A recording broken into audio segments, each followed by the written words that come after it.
Dun dun dun dun. Welcome officially, finally, to episode 200. It's been 200 episodes of the Technical Crouch podcast, of which I've been here for like maybe 5 of them. So, man, like where did the other 195 go? Wild. Yeah, I actually remember coming onto the show. I'm like, how are you guys already up to like 150 or something like that? You Mm. know, you had said so many episodes already done. It's crazy to me. Yeah, been going since, was it season 1, Joe? It must have been season 1, right? I judge this based on how many power rankings we've ended up doing. So There at you go. least season 2, right? At least season 2 in terms of power rankings. Past that point, it's kind of all a blur.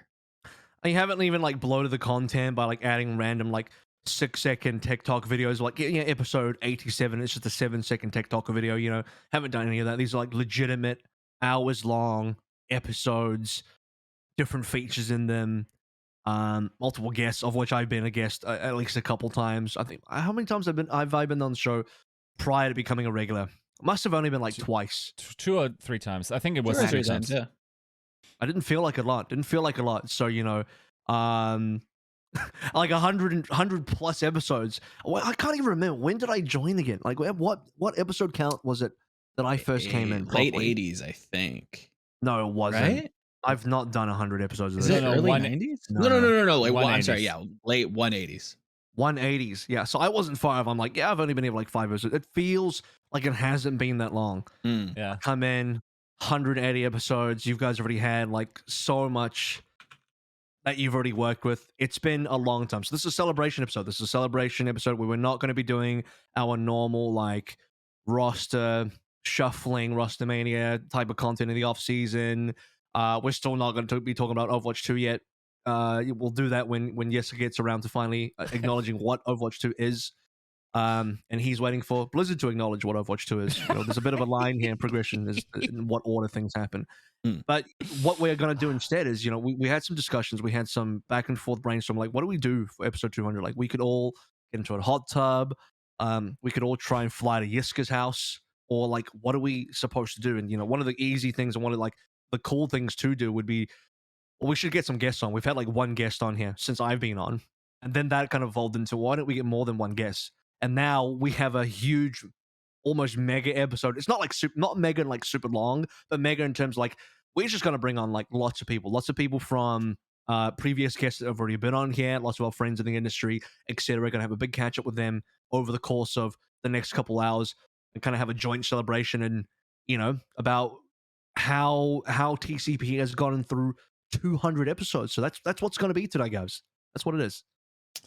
Yeah, hopefully you guys enjoy it. It's a slight undertaking, but fingers crossed this all works out pretty well, and you guys enjoy the chit chats we have with some of our favorite friends. Not all of our favorite friends, but some. Any like favorite moments over the last 200? You guys, like, what are some standouts? I think Some Barroi highlight? dances are always like a highlight. Yeah, that's tough one to beat The Barroi intro where he introduced us. as a wrestling announcer. Yeah, Yeah. That was... Me personally, I've always loved like the power rankings banter and like just the absolute shit fest that is. Yeah. Just slinging all kinds of mud, debating the most like goofy opinions on like things. Yeah, I think just like taking some of the most like random facts about the league and trying to argue them back and forth has always been a good time. And I don't even know what conversation. my highlight would be. Because as Eric just pointed out to me, so 178 was my first. That is what, 23 episodes inclusive of 178.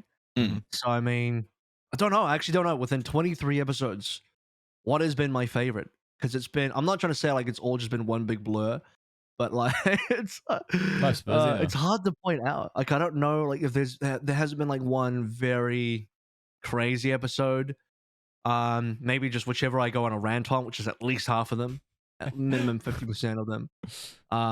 So I don't know, like yeah, I've loved at minimum 50% of them because I've just gotten really angry and ranted as that's key to my brand. So maybe in the future, maybe this will be it. Maybe this is going to be my favorite episode yet. I'm hoping this is going to be my favorite episode yet, and I'm hoping it'll be your favorite episode yet as well. But before we get started, guys, as usual, big shout out to our patrons out there. This very special episode 200, the Big 200, is brought to you by Battle Crab, Refined Bean, Bronze Bob Buhal, Chare, Chris R3444, Fordino, Hunter Tain, Porkchop Sammy, Cancer67, Walshin, Rex Zane, Volamel and Sugar High, Volamel's Smooth Nuts, Your Misery, and Prophet Picasso, as well as our YouTube super members of Fire Element 6, Ice Ham Jello, Grow Roots, and AK Chris R. So that's it. That's going to be it. We're going to now introduce our very first guest. So hang tight. First of many. This is going to be a mega episode. Enjoy. Oh boy, I've been waiting for this one. Got Harsha on here for episode 200. How you doing, man? You have just recently departed the Houston Outlaws. You had, I would say, like one of Houston's better seasons they've ever had in the entire history of the franchise. And overall, what are you up to? How you doing? Welcome to the show. I'm all right. I'm just chilling now, I guess. Not working in esports, and that's obviously very relaxing. So yeah, you just unloaded all the stress, like full zen now. You got nothing, zero weight on the shoulders. pretty much. It's kind of nice. I can't imagine after working, ungodly hours. I won't say any numbers that, have mentioned behind the scenes, but or that maybe aren't public. But yeah, I can't imagine that what you guys at the coaching and maybe even at the GM level, I know that you're the hat that you wore on Vancouver was, very varied at times, to say the least. I can't imagine that it's not like a nice, like warm bath, like not. I have free time. What's that? I don't know what that is. It's For real. Going. It's nuts. I can't. It is unfortunate. I thank took you my guys. break. I took my break during the off season, so basically, this is when I'd be having free time anyways. But it is what it is. What was, in hindsight, like the most stressful part of your Overwatch League career? I think the most stressful part was probably when I first joined. Well, actually, it would have to be when I left Shock and then was like supposed to be on Justice, and then that didn't fall through, and then I was just unemployed. And then also this had happened after a lot of teams had built out their staff already, so there's very limited opportunities. So I got very lucky to end up on Vancouver, basically. So I think that was probably the most stressful part, and then the second most stressful part was the following months when I did get onto Vancouver, and then we had I think the org wasn't very aware of like what was going on in the team itself, or like how it was being managed, I guess. So I was kind of like put in charge of like setting up for when they get to America, but then they didn't have their like visa process moving at all. There's actually a point in time where we thought we'd have to forfeit our first match to Shanghai because we didn't think our team would have visas in time. Oh wow! Oh, that would have been Shanghai's first win. Just boom! Imagine that forfeit win for Shanghai's it first. Shanghai's first win, and Vancouver's undefeated streak window started, and there would have been so much, I guess, out of that. But thankfully, we came in like 4 days before the season started, and then it ended up working out. But yeah, those were the most stressful times, I would say. It's almost like you kind of improved. You're looking back at Justice's season that year and then Vancouver season. Like, I mean, you kind of copped the W there a little bit. It looked pretty shit at the start, but then it turned out that you got the W for that year. I think I got very lucky because I think if I had joined Justice, there's like a decent chance my career would have just been over after that season, or like during that season, seeing how things went. So yeah, I think I got very lucky dodging that bullet. And then I learned way more from Vancouver than I would have learned being on Justice as well. Right. So I think that was obviously helpful. I think, yeah, it would have been hard for teams to take a chance on anybody that came out of Justice. So yeah, it was very fortunate. You also then dodged the whole Vancouver the following year with changing rosters as well, right? So yeah, I mean that was more or less. I think a lot of people on that team kind of expected a situation like that to happen, including the players themselves and like the upper management and stuff. Like there was a lot of like tensions, I guess. Just people weren't seeing eye to eye. So I think I mean I did dodge a bullet, but also like I think also it was kind of obvious it was going to happen if that makes sense. Right. Yeah, it was like kind of brewing. I almost feel like if there was a time for that to happen, the most appropriate, and this is like, I don't know, best case, the most appropriate time would be during the off season, right? But it kind of end up brewing over to the next season, and you Yeah, kind of I have to think kind of look at it from a distance, like, oh shit, a lot of issues kind of like went unaddressed basically during the offseason, and basically what happened was like there needed to be more done during the offseason. But I think that the org saw this as like, you know what, we made a basically a winning team last year. Like we don't really need to do too much, so they just got Fisher and Jae-hong and added them to the team and didn't do anything else, I think. So didn't fix any of the problems. they didn't fix any of the problems. So basically like all the tensions that were like part of season 2 like carried over to season 3. And then I wasn't there to talk to management, I guess. So they didn't really have anybody to stick up for them to the management. So Right. I guess that part is kind of on me. Like they didn't really have anybody to help kind of explain their point of view. It probably felt very much like management is coming at it from one side and then they were coming at it from another side, and both of them thought the other side was unreasonable. So I Right. think that was probably part of the issue. But yeah, basically too much went unresolved during the offseason, and then it just all boiled over during the regular season itself. You had a pretty good time in Houston though, because you've been in Houston for what, 2 seasons now, if I did my maths correctly. Obviously last year was not as good as this year, but I mean, how's your time in Houston been now that you finished up? I mean, like, where do you leave off? During season 3, I had a lot of regrets. I actually like truly I kind of like regretted joining Houston for a lot of the year, just because I thought we were gonna. I think I think a lot of the players actually regretted being on Houston as well. Like it was probably the worst time to join Houston because it was going under like a transition period from one ownership to another, and Right. and neither of them kind of had like an idea of the space. The management was kind of like I they didn't do too much.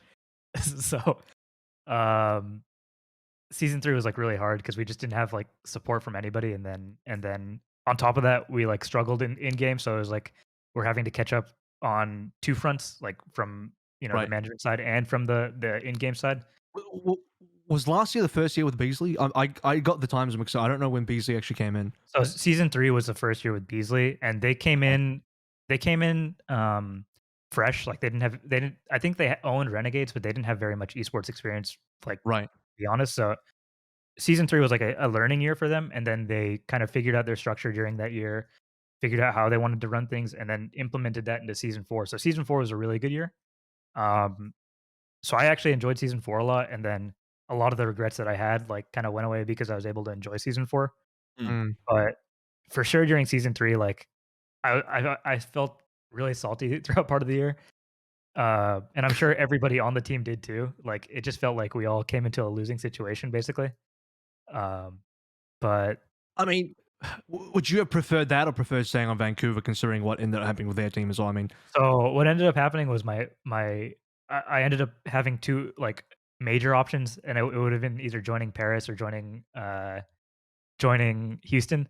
And you know what? Cool. Paris ended up doing really well, but then they also blew up. So it's like I don't think there is a winning situation when like you leave behind these. What is the you just leave behind a wake of destruction behind you? The only team you haven't blown up is the San Francisco Shock. They improved. You walk you don't get to Washington. They blow up. Vancouver blows up behind you. maybe You're it's a like, bad omen. Maybe it's good what? that I'm out of esports. Oh shit! Watch out for Houston next year. Damn, dude. Oh god. Which position would it have been for Paris? So I would have been GM, 9K would have been head coach, and then we probably would have brought Rush in as well as like either like a co-head coach situation or something along those lines, basically. Okay. And do you think like that would have created the same pool for the players that ended up on Paris? It would have been basically the same situation, except I would have been there, if that makes sense. So I think if Rush joined the team, then it would have been the same team.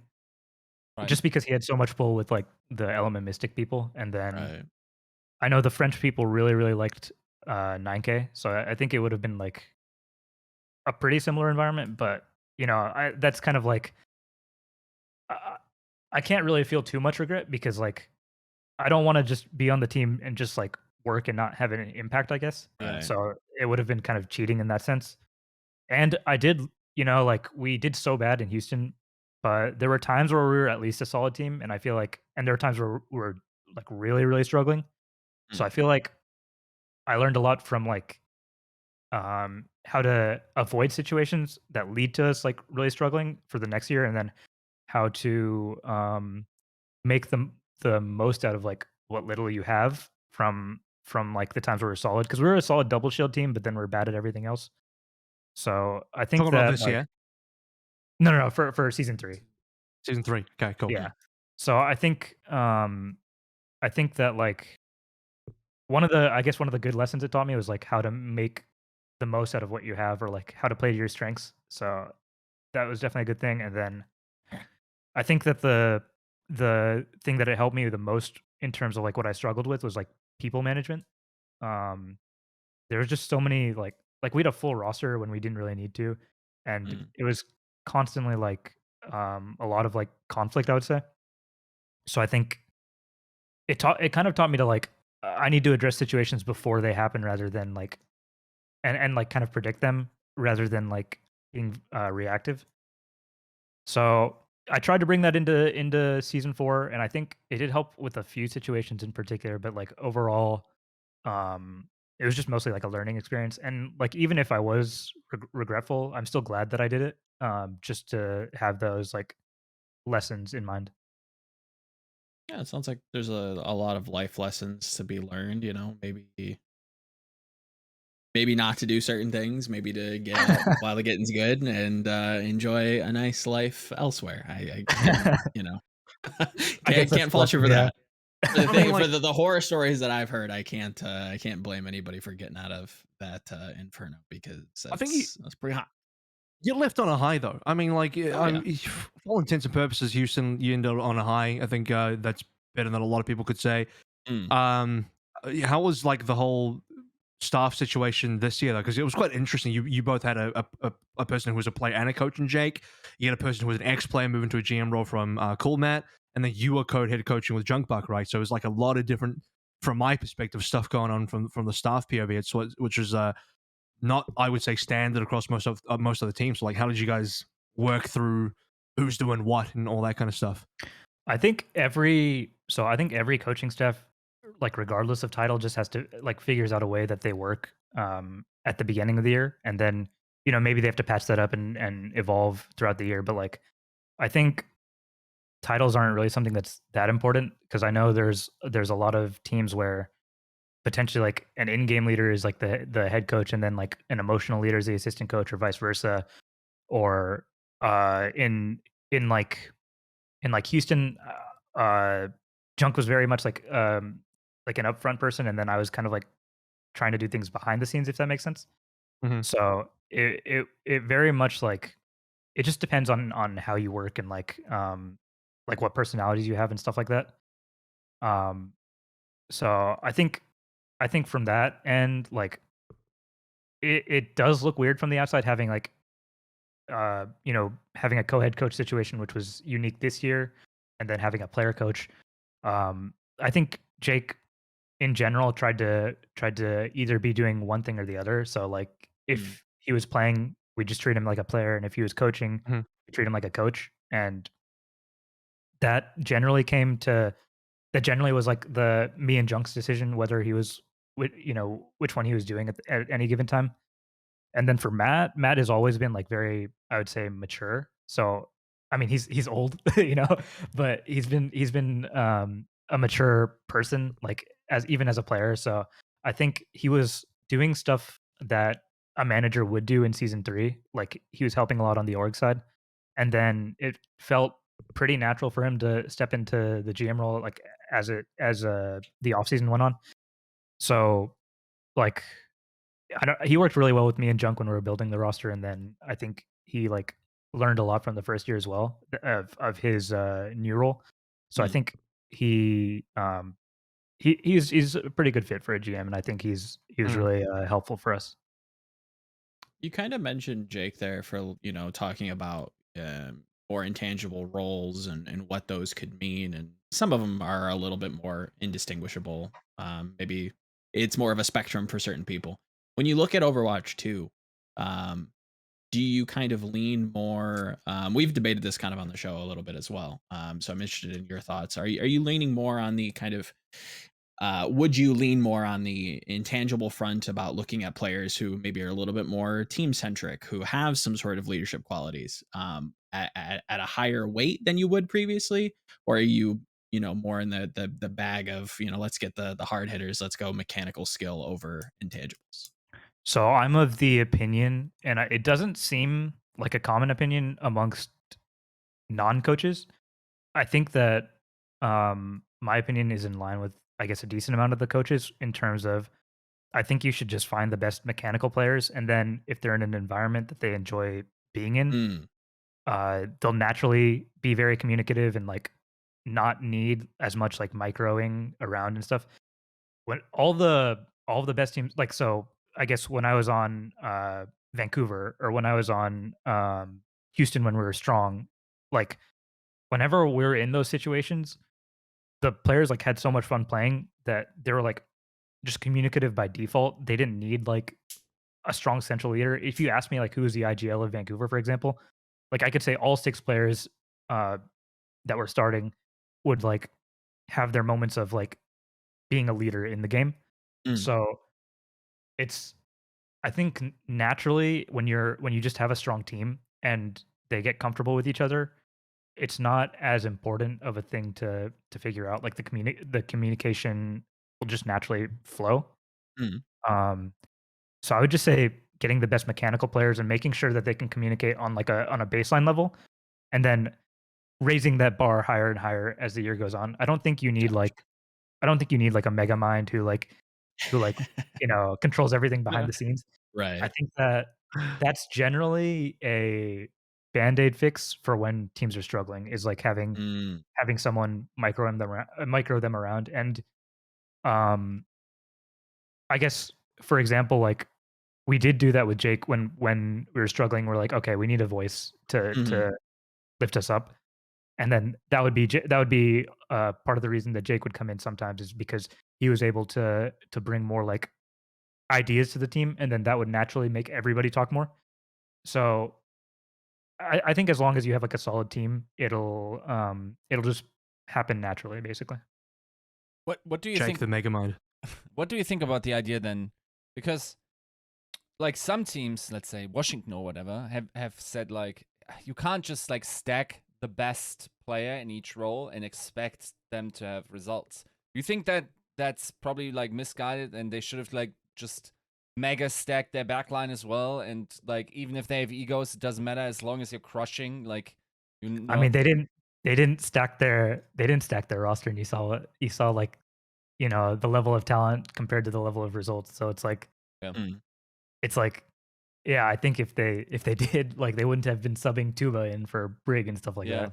I think Yeah. that they would have absolutely been a more solid team if they had like a stronger backline. So I don't know. Every strong team that I've seen has not been strong from having some like having like it's they're not strong because of their communication is my thing. The communication mm, happens because they're strong. So Right. if you look at let's see like the teams that are strong, right? It's season 1 New York, season 1 London, season 2 Vancouver, season 2 Shock, uh Shock onwards, like uh Shanghai onwards, Philly season 3. Like all of those teams are just mechanically insane. They're not like I can't tell you right now like and okay, another example is Shanghai season 3 to Shanghai season 4. Like Fate is more communicative than Fearless from what I've heard, but like they were a really strong team in both seasons, and they changed their style in both like it just happens when you have a strong team. It's not a result of having like communication, if that makes sense. mm. Makes How do sense. you now that you're kind of out of teams and out of the league a little bit, and maybe you'll want to hold something close to chest because you don't want to leak Houston strategy or anything for their sake. But like now that you're kind of out of teams, out of the league, like how would you go about heading into the next game of Overwatch 2 next year? Like if you were on a team, like what are kind of your strategy, your kind of insight on I how do you're what supposed Shock to did. manage this off season? I do what Shock did and buy proper and bring his friends and build around that. So I basically, think what you said before: get some mechanical gods, build yeah. around that, and then see what happens. I think Houston did a good thing too, where they where they got Iris, Okay. Pelican, retained Dante, retained Piggy. Like those are all really strong mechanical players, and there obviously there's rumors of another player. So like I think just find the strongest mechanical players, start getting them integrated with each other like early on, and then results will come of that. Like as long as they have fun playing together, it's bound to work out, I think. What's interesting is that you kind of have worked on a team in the past that has done something similar. And with recent news coming out that one of my favorite players, I'll be biased here, Choi Hyobin did end up retiring. I kind of was interested in hearing maybe on the more human side on who Choi Hyobin really was, maybe how he got into the league. I don't know if you have any kind of information regarding that. So I guess obviously season 1 I worked with him, and then Mm.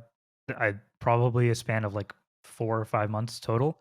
And then I think I would say like from what I've heard, he's evolved more and more as like time went on. So I wasn't part of it, but I talked to him like somewhat frequently. I would say that like he came in not being able to distinguish between if he heard like 4 people talking in English with very different tones or very different like voices, he wouldn't be able to distinguish who was saying what. So he came in very, very low leveled, and then like was super driven to like communicate and improve. And at some point he was like competing with Nevix for playtime in stage 4, I think, of Mm. season 1. And then obviously like took the spot and overtook Nevix, and he was just very motivated to improve. Um he was very like friendly, like nice. I think that from what I've heard, he's like always kept the shock environment good, especially when that team was struggling. I heard it got like pretty bad, but I heard Choi was always kind of like the person that tried to be like the good guy, if that makes sense. Like he would try not to let it affect him the most, and I think that's why all the shock people really like enjoyed having him. He's just like a really nice guy, and you want to hug him. He's like a big teddy bear. So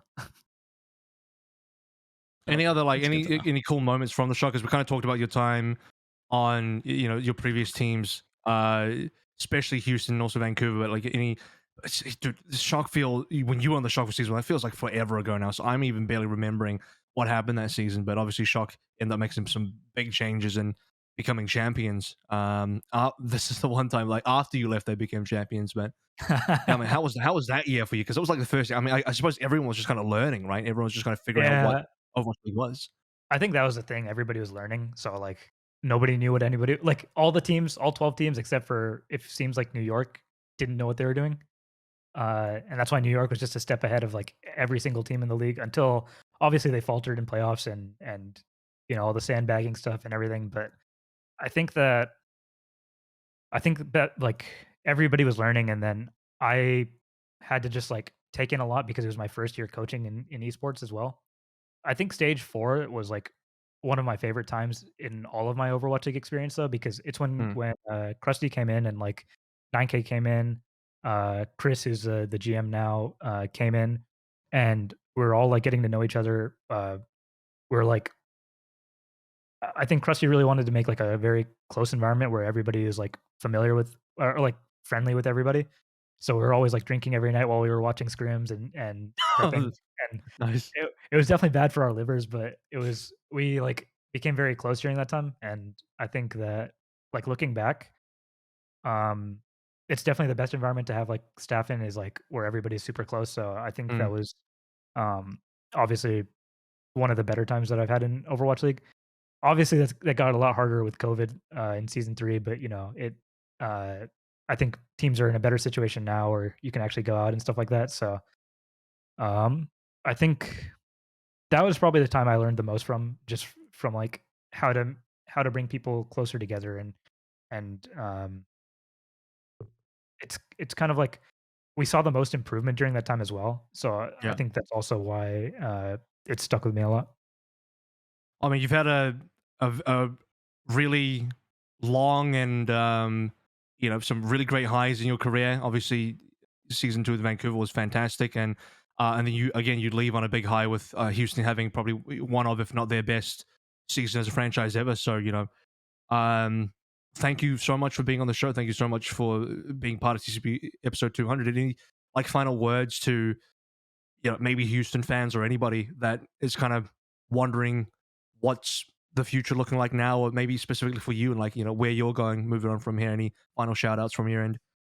I think Houston fans can be happy because I think that the team is definitely going to be the strongest team they've made going into next year. So, I mean that much looks clear, at least from what they've announced and the leaks and stuff like that. So that I think they can definitely look forward to. For me personally, I'm probably going to be off the grid for a couple months, and then next year when Overwatch League starts, I'll try and put out content somewhat regularly. So we'll see about that. I don't know if I'll stick to that, but that's what I'm aiming to do. But yeah, I wish everybody in the Overwatch League luck, everybody around the Overwatch League luck. We'll see where this game goes. I think that a lot rides on next season. If Overwatch 2 is a success, then I think we're all happy, and if it's not, then I'll be out here looking at everybody with pity in my eyes, and that's about it. Oh man, we'll see what happens. I think absolutely a lot of stuff will ride on how things go next year, so we'll all be watching with a lot of interest, I'm sure. But yeah, again, thank you so much for coming on the show. Love talking with you, and look, maybe next year, looking towards content, you want to do some content, we should collab again, and we'll get into some 2022 stuff. But thanks again, Harsha. Thank you guys for having me. Boom, we got Albert Ducamoye from the Florida Mayhem here finally joining us. As how are you doing, man? How things been? You obviously have been very busy in the off season, as every single team has. You've made some pretty decent moves, but it's a wild off season for you, buddy. Yeah, it's been. I mean, I think this is probably the fastest off season I can remember. Like, it's been what, like a month max since the season ended, and everyone, at least most of the Western teams are pretty much done, or like 90% of the way done, I would say, in terms of roster building. So yeah, it's been a pretty crazy off season. Was it just like a wild mad dash? Like every single team's like, well, that team's making some fast moves, I gotta get going, and then every single team just like gets really quick to make moves.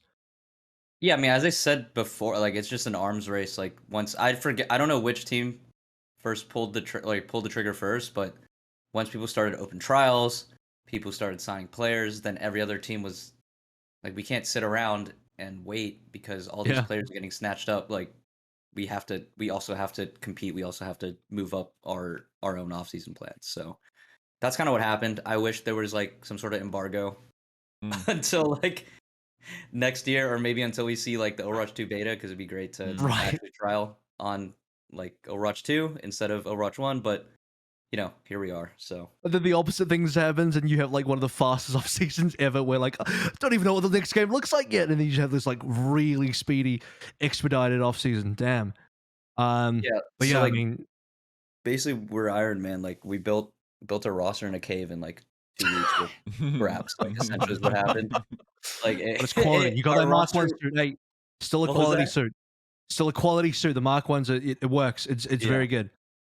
No, so the parts aren't, the scraps are us. The players we signed, they're not scraps. Yeah, you still got Tony Stark. You still have Iron Man. Don't get me wrong. So the floor is the cave, and the players are Tony Stark or the actual Iron Man itself. Before we get into like anything to do with your roster going forward, anything like that, like, I mean, just how was your year, man? Like, from your perspective, how was 2021? How was the season? You could even go as far back as transitioning from 2020 into 2021, and a bit of a retrospective on how the year went for you from your POV. I think it was disappointing for sure, given how good the prior year was for us, season 3. So this being, we just had finished season 4. I had higher expectations. Wanted to at least bare minimum make playoffs, and we missed it by 1 win. Yeah, I don't know. It was disappointing for sure, but I still think we made, given the information we had at the time and what options were available to us when we signed those players, or signed our roster rather, I think we still made the best decisions that we could. Just didn't pan out, and our strength of schedule definitely didn't help us to qualify for playoffs.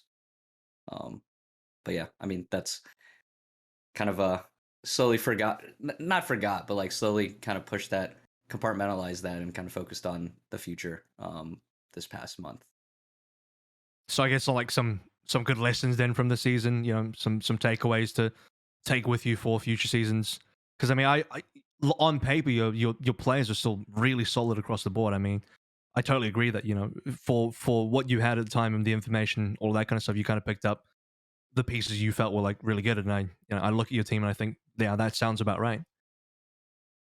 Yeah, I mean, I think for last season it was, let's invest in some veteran talent. Let's get a team full of vets and hope we can make a deep playoff run using vets. Kind of this season, it's the opposite, kind of rebuild year where we're really focusing on like having a young core, and having, you know, a lot of rookies, and a lot of unproven talent, at least at the L level.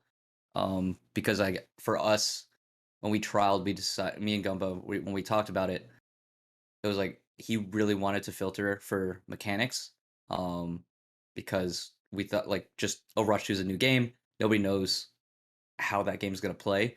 And we think having strong mechanical players will give us an advantage, at least for the first half of the season when people are still figuring out the game. And then hopefully we'll hit a power spike when, you know, everything clicks. Everyone understands the game flow, plus plus add on the mechanics, and we have a really good shot of doing really well in the season. So that's kind of where our heads at for next season. What do you think is that the reason why the transfer market seems to be so quick in terms of like just rushing for the most mechanically impressive players, and that's sort of kicked it off because that's expected to be the one thing that sort of lasts the transition from Overwatch 1 to Overwatch 2, or is there any other like business aspect that made it opportune to just like go hard early, or what's the reason? Because theoretically speaking, from the outside, it looks like you should wait long because we don't even have the freaking game yet, right? Well, you should wait long, but when your competition isn't waiting, then you have to keep up with the competition, right? It's like a prisoner's dilemma, right?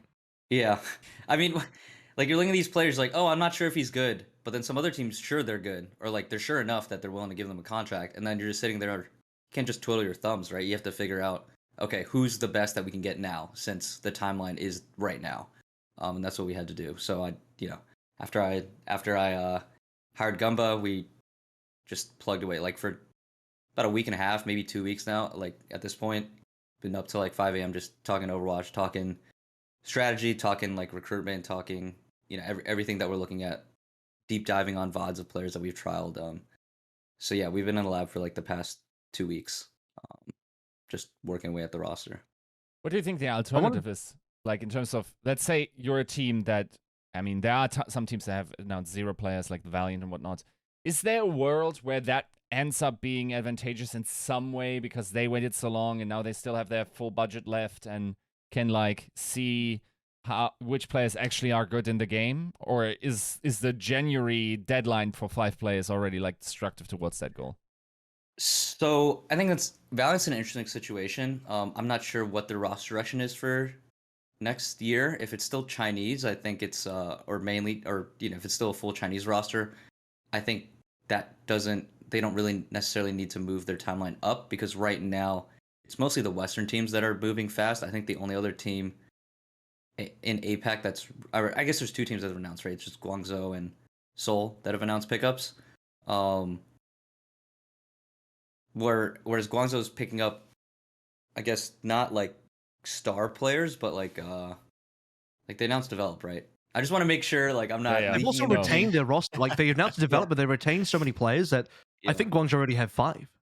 Yes. Because most of the roster from this season, from 2021, is still there. Maybe. Yeah. So I think, but from my understanding, most of the APAC teams were trialing at like I think they're starting a trial in like November, whereas I'm pretty sure every team in the West is done, or wrapping up at this point. And it's like, so we kind of finished in October. So I don't know why they decided to do it later. I mean, but there's still, I think it's fine for the most part. There's still a lot of Korean talent and Chinese talent left for them to kind of pick Yeah. from. And some Koreans and some Chinese players like only want to stay in China or they want to stay in the APAC region, right? But yeah, I mean, I'm sure there's some Korean players that sign with Western teams that perhaps the APAC teams would want in hindsight, but they were just Yeah. too slow on. That kind of really makes me think about it a little bit as well, because I just realized if you're right, if Valiant are going Chinese again, they kind of they don't have a monopoly over the Chinese market, but like they're only competing with like two other teams, Hangzhou Spark and Guangzhou Charge. Shanghai's locked up; they're full. Seoul's not going to go for Chinese players. I don't know if Philly would, but really Valiant can afford to take their time because they can just access the full Chinese pool that most of the teams aren't going to go towards for one reason or another. So yeah, maybe they'll be okay. And Hangzhou Spark just announced they were doing open trials recently, so they're just starting trials. And you guys are finished. I'm trying to think what other teams are doing open trials in the West, but they're pretty much all done, right? So you guys kind of speed ran through that entire thing and landed in I'm going to say a pretty good place. But I actually want to go back to one of your earlier hiring decisions, which is actually your coaching staff, because you made some changes there. Obviously, Kuki's gone. Gumba got added. Tiny bit of controversy there in terms of other people commenting like, oh, okay, you got somebody who wasn't in the game for a year. He was off doing Valorant. Yeah. Obviously, this isn't for me because personally, I know Gumba pretty well. I know how he is to work with and who he is as a person, his quality. But I mean, like, what is it from your perspective? Like, why did you pick Gumba? I mean, so I have a comment for the people that were like, oh, he's gone for a year. What changed in Overwatch for a year? Literally, what changed? Like, no new heroes, like no new maps. Yeah. It's Only balance. some minor balance, but like for the most part, it's the same game, right? Like, there wasn't any like drastic changes where he comes back and like, oh, he doesn't understand the game anymore, right? Like that. Yeah. Like that just seemed kind of ridiculous to me to use the 1 year thing, because the game is the same. It's the same game that he left essentially with the some better balance, right? But all the abilities were the exact same. So yeah. And then kind of back to your question on on why we picked him. I think it was just the perfect person to build a roster. I needed a person a roster builder first and foremost, because I had now I can talk about like we had plans. We were shopping Yaki around and trying to figure out the best team for him in conjunction with him, shopping around to different full Korean rosters, mixed rosters, literally just gauging interest from the league in general. So we were shopping him for pretty much the entire offseason because we knew moving into next season that we were extremely like basically 99% guaranteed to go mixed. And Yaki didn't express the strong desire to be in a full Korean team or a full Korean speaking team. And so he was like basically he didn't want to be there, or he'd rather not be there if it was a mixed roster. And so it's like, okay, fine. I never want to keep, especially a star player. Like I never want to keep any player in a place that they don't want to be. I just think that's just bad practice. Like it doesn't. I don't know. I want all the players that I have on my roster to want to be there, to want to play, in Florida. And I think having someone that their desire, their motivations lie elsewhere. Let's do our best. Especially a player's talent as Yaki. I knew we could figure out something that was both beneficial for the org from like a buyout standpoint, and also from hopefully from his perspective, helping him land on a better team, a better fit rather for him. So basically going in, 0 people on the roster. We knew we were shopping Yaki. Like Yaki was not part of our plan for next year. I needed a head coach first, and then I needed a head coach that could immediately jump in and start organizing trials and knew like the urgency and knew exactly what type of roster we wanted to build. And after talking with different coaches, he had, I didn't even know he wanted to come back to Overwatch. It was just kind of a shot in the dark, because we were discussing another game, and then I was like, while I'm talking to Gumba, I was like, oh, well, he used to coach Overwatch. I still need an Overwatch League head coach. I wonder if he'd want to come back. And so it took me like one took me one message, and he was like, "Oh yeah, probably a good time to come back." And so that's basically how that happened. I mean, I had talked to him as well as he was heading towards the end of his time on IGC with Valorant. It's like and he was just kind of chilling and coming back to Australia, chilling a little bit, and just kind of figuring out what his next steps were. So it all kind of just timing wise married up perfectly because he was just available in the off season, and boom, I'm glad to see him on a team. So any team that he's on is like I'm behind that team 100%. So that's what I'm saying. Like I'm liking what I'm seeing straight away. And then you added McGravy as well as another person. Again, for me, I someone I know Yeah. somewhat well. I know reasonably well. I talked to McGravy. I've done streams and content with him. But he was another person that, like, I think for a lot of outsiders or a lot of people looking in from the outside, they're like, "Oh, it's a bit of a strange decision. Why pick McGravy? This guy hasn't done that much coaching. Blah blah blah blah blah." Yeah. I mean, what do you say to that? Yeah, I was like talking about controversial. I was Gumba wasn't controversial compared to Gravy in terms of the reaction that he got when we announced him. Mm. So I think a lot of people don't. I think so. What I thought was if it was any other pro player, especially like a Korean pro player that turned coach, there'd have been no controversy. Like I've never seen any backlash from a pro player turning a coach or becoming coach. Like I don't remember any pro player that became a coach that people were, like, oh, he doesn't deserve it, or like, oh, like he doesn't Mhm. understand the game. I think Gravy was the first one that I can remember where people were like, oh, he hates the game, like, he shouldn't get a chance, like he should talk mayhem. It's like all those are like he tweets, like he's a public figure, like he's a streamer, he's gonna make some tweets, he's gonna tweet when like mayhem's doing bad, but like it doesn't matter to me. Like he wanted to be here, and he does VOD reviews. Like I would say to anyone that like questions his ability to analyze the game, like just go to his VODs, go to his YouTube, like look over he's analyzed plenty of OWL games, and that's actually. Or when I was talking to Gumbo, I was like, okay, who do you want to bring over? Because for every head coach, like I think it's normal practice for most GMs. You talk to your head coach, you're like, okay, you can bring, you get to pick your coaching staff, right? Like it's your team. Mhm. I'll give you a short list of candidates. Actually, Gravy was the assistant coach candidate for the other two head coach candidates that I interviewed. So Gumbo was like the third, like a third head coach candidate. And I was like, hey, thoughts on working with Gravy? I know you guys have worked with Valiant in the past. The other two coaches that I interviewed, they were gonna pick him up as their assistant coach, because they wanted like a player coach type of. They wanted a player coach as their first assistant coach. Doesn't mean we're not picking up a third one, but just start from there. We also had to run trials.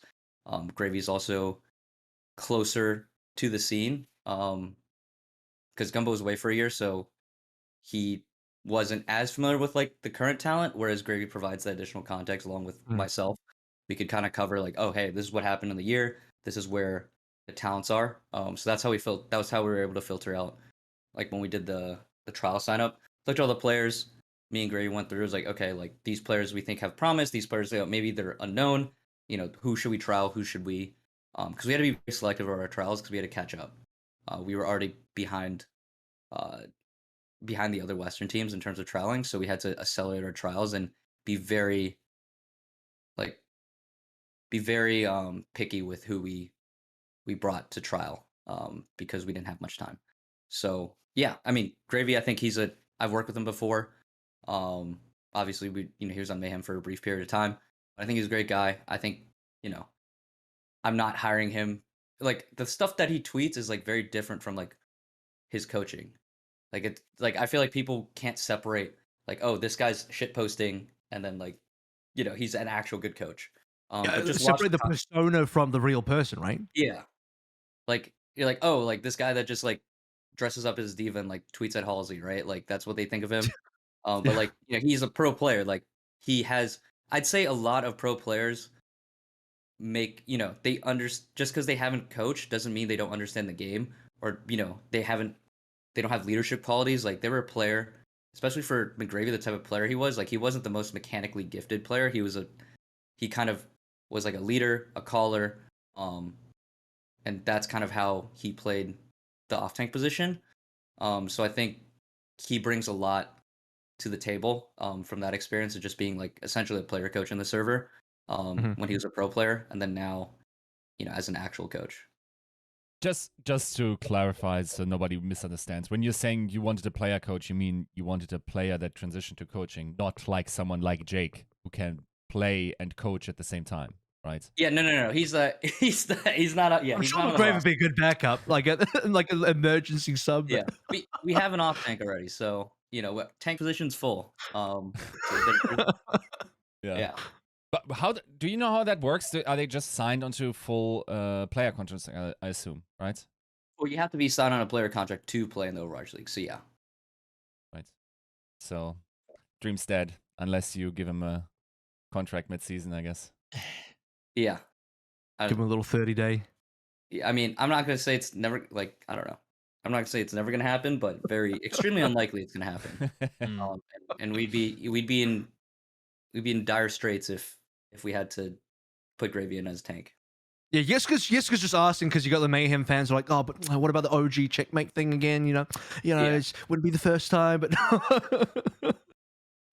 Yeah. Yeah, I mean, between our two tanks and Mirror and Checkmate, I feel like we should be good on tanks. yeah, I think we should be. I think he's we like should be number more 5 than in the ranking. McGrave is I like fifth think in we're- line to play tank. And that.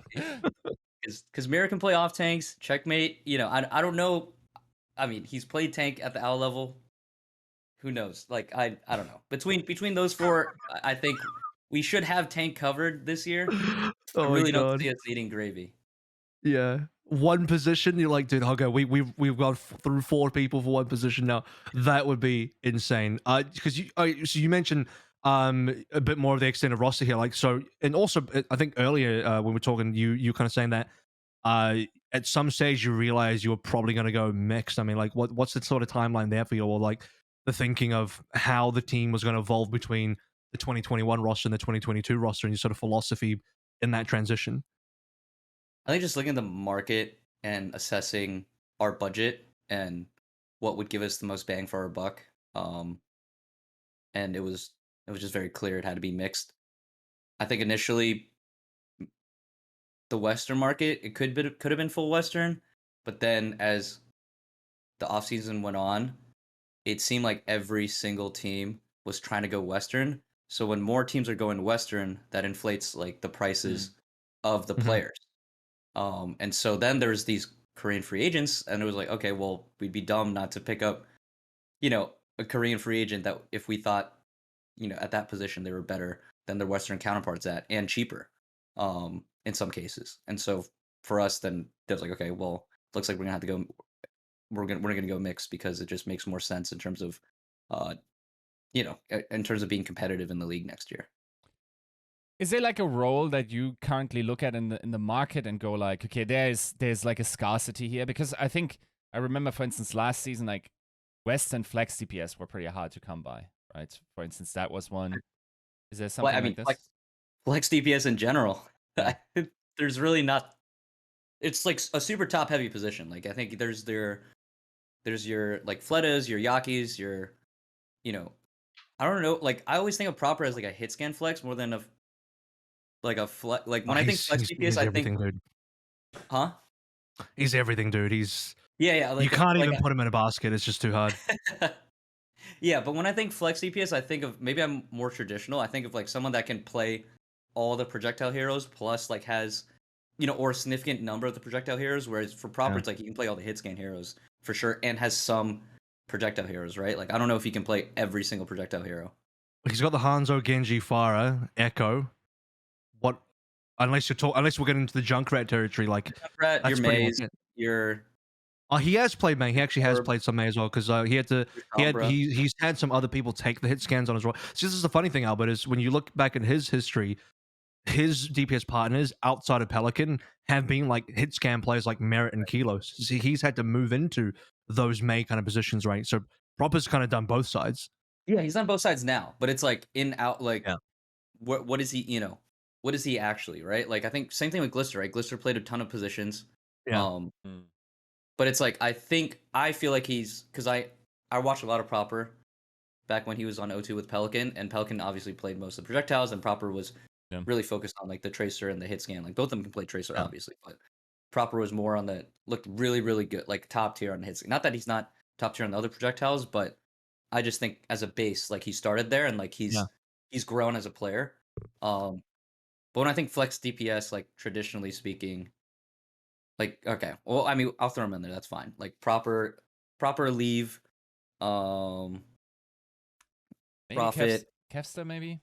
Yaki, Kevster, yeah, and it's like I feel like those are like your superstar level flex DPSs, and then after that, it's like that there's like a wide range of players after that are either don't quite have as large of a hero pool as those players, because flex DPS generally have your largest hero pools in terms of DPS, or just aren't as talented on as many heroes. I want to ask you about your flex DPS, by the way, on Checkmate. I think we can define him as that. In that, what was the trajectory for him over the year? Because obviously he didn't really get to play. I assume it's because he was playing behind Yaki. There's just no way he was going to play over Yaki unless you're going to have a double flex DPS thing, right? And then there was the whole OG thing. He had a bit of a time on the main tank, and then you sort of mentioned you started from zero again because you weren't really planning on retaining Yaki, so you didn't have Checkmate, but then you brought him back. So how was that journey happening for you? So we're just open-minded. We released Checkmate earlier in the year. God, I said in the year, it was like a month ago. But we released them earlier in the off season. And then we just had trials, and we're just like, I didn't tell Gumbo what I thought of Checkmate. I didn't tell Gravy what I thought of Checkmate. I was just like, I didn't prime the pump at all. I just, hey, let's run trials. We should definitely trial Checkmate. Like he's a ranked demon, so like he was high up there in terms of SR. And let's see what happens. And he performed like extremely well in trials, like just blew us away. I think a lot. I was reading on the forums, like a lot of people don't know that Checkmate plays a lot of tracer. Like he can play tracer, because people were looking at rosters like, oh, who plays tracer? It's like Checkmate has a tracer.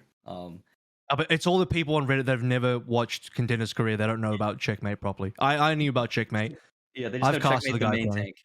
Yeah. Yeah, they only know about Checkmate, the main tank, the Chadmate. That's all they know. Yeah. But man. he's got a really, really solid. He's got a really, really good tracer. Like we were watching. I was like, I swear Checkmate like leveled up in the off season, which was only I guess a month. But I don't know. I mean, he was trialing for a bunch of teams. So he was warm to say the least. And he just blew us away in trials. And Gumbo was like, who is this guy? I was like, oh yeah, that's the guy we had on our team just sitting on the bench last year because we had Yaki. And then we're like, okay, like he's going to be our starting flex DPS. Like he's just by far, in a way, the best flex DPS that we trialed. And so that's kind of how that happened. There's only one more player I'm curious about as we start to head towards the end of this now, but you guys are bringing back Adam. So he's probably a player that a lot of people like. I mean, I would imagine most fans don't really know him because he kind of like didn't get to play at all. So what did you guys see in him in terms of giving him that shot to come back? Like, what's your sort of reasoning there? Or yeah, so we had two different trials. So we had, because we were trialing EU/NA talent, and we were also trialing like Korea region talent, or APAC, however you want to say it. And Adam was part of like the US West trials, or trial with Koreans. And so he was in like a pretty stacked Korean block. I would say it was just like him and like, I think he might have been the only Westerner. And he really like outperformed the Korean off tank that we had on the other team by a lot. And so he looked really good in trials. We kind of assessed, and as we kind of fleshed out what we wanted in the off tank position, and what kind of player that we needed, like what heroes that we needed Adam to cover, or the off tank, it became clear that like Adam fit really well into what we wanted the off tank position, or a second tank to cover in terms of hero pool. So yeah, he just did really well in trials. I did actually want to talk about our DPS rotation, because I think at this point in time, I think our full DPS line has been released, so it's going to be Hydron, Mirror, and Checkmate. And I think with those three, like they all fit. Like everyone fits. Like there's overlap on key heroes, but there's not too much overlap. So like we're not picking up like the same player, right? Like Mirror and Checkmate have different hero pools. Like they have some of the same, but Mirror covers, like Mirror just helps round out everything, plus gives us flex options at tank. I don't know if we'll play him on support, hoping that that doesn't happen, but like, hey, if it happens, or if some DPS becomes a support, or if like Doomfist becomes tank, like he could be our starting tank, right? Because I think Mirror probably has the best Doom on the team. Haven't seen Checkmate's Doom in a minute, but just from like when we're constructing, it's like, okay, what are the heroes that Mirror covers? Like, okay, he offers us a lot of flex. He's like the Swiss Army knife. Like he offers us a lot of like flexibility at all position. He's basically an insurance policy, right? Just like if we have holes, like he can learn those heroes. He can cover those holes, any holes that we have.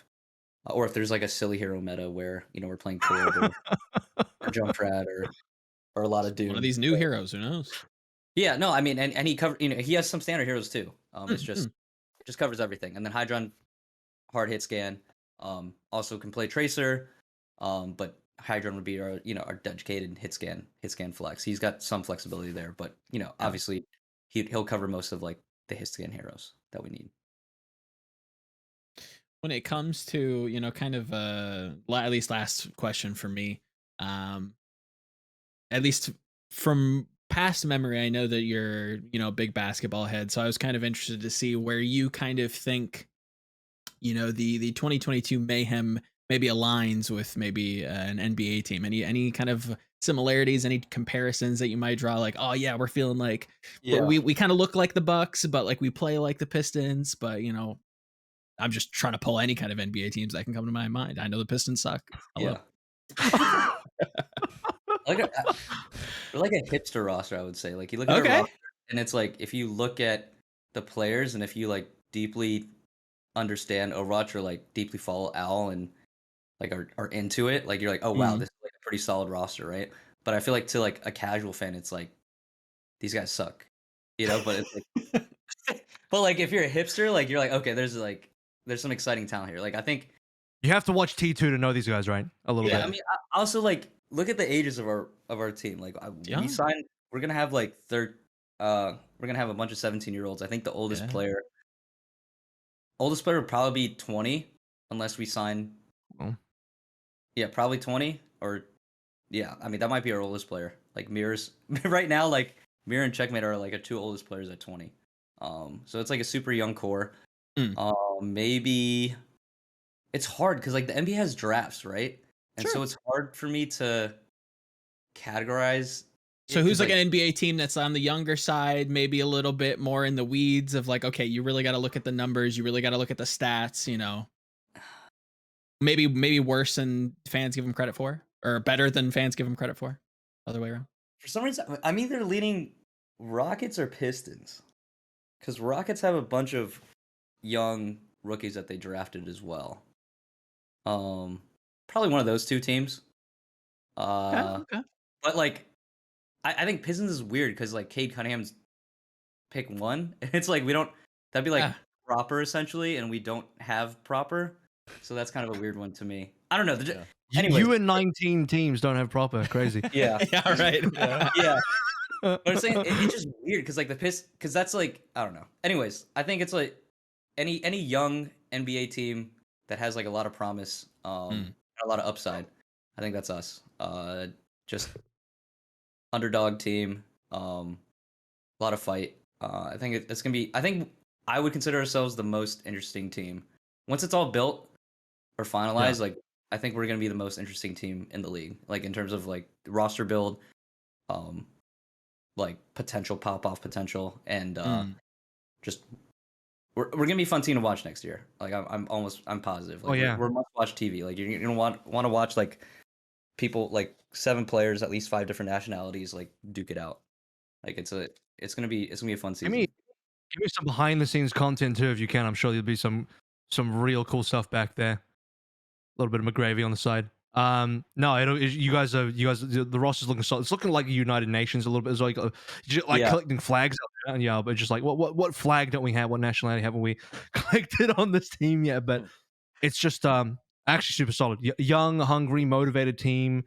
The type of team that a lot of people probably are not going to be putting super high on their what is it, their tier list or whatever like that, all that kind of BS that people will do in the off season. But I think you guys are going to be looking good. As I said earlier, man, like any team where you've put people that I have a lot of faith in, like Gumbo and others, I'm all behind that. It's a very gumbo roster. Like I was looking at when we were looking at potential rosters, and then this roster came in front. I was like, this feels very gumbo. This, it just feels like a gumbo roster. He's got a trademark, doesn't he? He's got that kind of real trademark from all the rosters that he's built in the past. You're like kind of see the you can see the threads. You can see the thinking behind it, the intention behind the roster. Like, okay, this is a Gumba style roster. There. They're Gumba style rosters now. As we head off, man, any final shout outs and any sort of messages, probably maybe to the Mayhem fans? Like, we've spent all episode talking about what they can look forward to, but what's your closing message to the Mayhem fans as we head into next year? Yeah, I mean, disappointing season this past year. I think we've got an extremely exciting team heading into Overwatch 2. Hoping we can, do our fans proud, but I think, win or lose, like our team's going to be super excited to watch. We're going to be must watch TV, as they say. So I'm super excited for next season. And hopefully Overwatch 2 is a big success as well. And we look back in a year and just go, wow, like, who would have thought? Yeah. Who would have thought Mayhem would be good next year? So hopefully that's where we're at in a year. We did right here. Remember where you were at this exact moment in time. All right. Well, thank you so much, Albert, for coming on and giving us your time. And, thank you for being a part of TCP episode 200 here. We hope you guys have a fantastic season. And I'll definitely be looking forward to, where Mayhem are going and some of that must-watch TV that I'll be tuning into. Thanks, man. All right. Thanks so much. Welcoming Barroi onto the show now for TCP episode 200. Welcome. And also thank you for getting up at ungodly hours in the morning to make sure that, your Boston jersey loud and proud in the background. We can just see it, just see the representation there. Something I didn't realize is you're like actually physically in Vancouver right now. I'm like, oh, there you go. Well, congrats on Vancouver, but no, obviously you're still with Boston as we head into the next year. How are you, man? Yes. How's your year been? I'm good. Yeah, it's like it's 6 a.m. right now, but I'm good. Off season is tweeting as well, so lots of exciting things happening, and I guess pretty excited for Overwatch 2 to come out slowly. Okay. Or There's one German that's excited. The other one here is apathetic, to say the very least. So, the real question my point for the dedicated fans is: have you seen any pandas in Vancouver? Do they have pandas yet? I don't Pandas at the know. zoo. I went to the aquarium. There were no pandas in the aquarium. I certainly would have. I went to see rails. They did have some bears at the aquarium, but they were like all the white furred one. They didn't have any of the black fur on. So yeah, I don't know. Slightly Something different. happened there, bleached or something. I don't know. Yeah, they did have bears there, and they weren't eating bamboo. They were eating other things. I'm not too sure. But, Look, Barroi, there it is. well-situated adults at 6 a.m. wouldn't be as destroyed as you are. Why are you on Gremlin hours? Are you guys scouting in Korean contenders or something like this? Hey, to be fair, I usually wake up at like 8 a.m. Right. But I played Sonic the Hedgehog till 3 a.m. yesterday. So Oh, which one? Which one? You have to tell. The people need to know. Sonic Adventure 2, I think. Yes, the best one. It's so good. I've never played it before. There's so many like people in our community that genuinely will enjoy that you just said that. So yeah, you're the real one. It's like Also- $1 on Humble Bundle or something. Yeah, it's really good. Also, Yiska, like you can just watch VODs of Contenders Korea. This is like not even it's not live or anything. He doesn't have to like. Yeah, but what time is it? scrims, I gotta. What? Yeah, I expressed myself wrong. What I mean is like attending scrims and whatnot. A lot of the guys that we will have on are completely destroyed by Korean time zones at the moment. I see. Everyone's on my time zone. That's excellent. Yeah, pretty much. How's your year been though? So off season is pretty good for you. I want to get into some stuff in the off season soon, but how was your 2021? Just generally speaking, did you have fun? Did you enjoy yourself? I gotta say that 2021 was honestly pretty nice. Like Boston, like the team we had last year was 100%, like without a doubt, it was like the best team to work with that I've ever had. Like in terms of the atmosphere, it was way better than anything else. There was no drama. Like people were actually genuinely friends together, trying to get along, trying to make just everything happen as a group, as a team, and it was really really nice to work in that atmosphere. And Boston as an organization is also really nice. Like maybe it's a bit easy for me to say that because I'm working for them, but like the organization deserves a lot more credit than they publicly deserve, that they publicly get. So To be fair, your it's- contract is Toronto, so you're being let Yeah, into sure. group chats I and mean, stuff. So I know about other orgs as well, obviously. right, of course, yeah. But Yiska's gonna milk that group chat joke 100%. as It's far the as he most can, as long Just as straight ridiculous into the story I've ground. ever heard, dude. Like, how are you building teams by having We're kind of... gonna get to TCP episode 300. He's like, hey, did you guys hear about the Toronto group chat thing? Like 100 more episodes down the line, a couple of years later. It depends though if they keep doing it or not. No, but yeah, I mean, I think Boston, the team looked good this year. I mean, obviously you guys picked up all of WGS, or most, or like a decent chunk of WGS, the core, right? And I was a big fan of that team in particular. Obviously, I'm friends with Punk as well. Color Hex, these are guys that are like kind of my homies. Yeah. I enjoy Cam as well. I enjoy Fusion. So like, you have a lot of people on your team this year that I really really liked, and even now moving forward, like you still have plenty of people that I, that I think are great players, and again, people that like Punk that I'm still somewhat close to. So yeah, it's just cool to see you guys had a. I think you guys, I mean, results wise, you're probably a little bit disappointed, but I think it's like a huge improvement in any case from previous years. Like I sort of mentioned, like no dramas, no other BS, right? You just kind of have to. You have a good, clean year. Do your thing. I enjoyed your content. Got a good look at the behind the scenes stuff from Boston. So well done on that as well, because not a lot of teams did much content, so I didn't get a good look at how they were operating, but everything looked fine from my yeah, POV. no, And I enjoyed honestly, it as well. yeah, like you said, I mean, it's been the best season since season 1 for Boston. Obviously, it was a little bit disappointing results wise. I think it's just to a big part also because of the schedule. It's only like 16 games, so you don't really get to see a lot. You don't really get to know where you actually stand. Like if you had 40 games and you play everyone, then it's a bit different. But if it's kind of random who you play, then it's something where, okay, like our standings don't necessarily determine where we deserve to be. That's sad. Obviously, could have been a bit higher, but yeah, in terms of team atmosphere, it was just such a pleasant like atmosphere. It was so easy because there was you didn't have to focus on like any problems within the team. Well, at least it was never like a huge focal point. It was always about the game or like about individual players and trying to make them improve. And the group dynamic was just really really nice. And I'm glad that we got to retain a bunch of these guys for the 2022 season.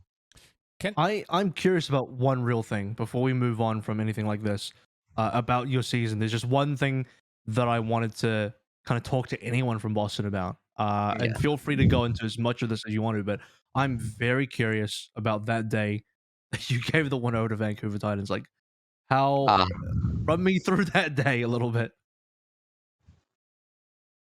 I hate to bring up bad memories, but I'm just so desperately curious about that day.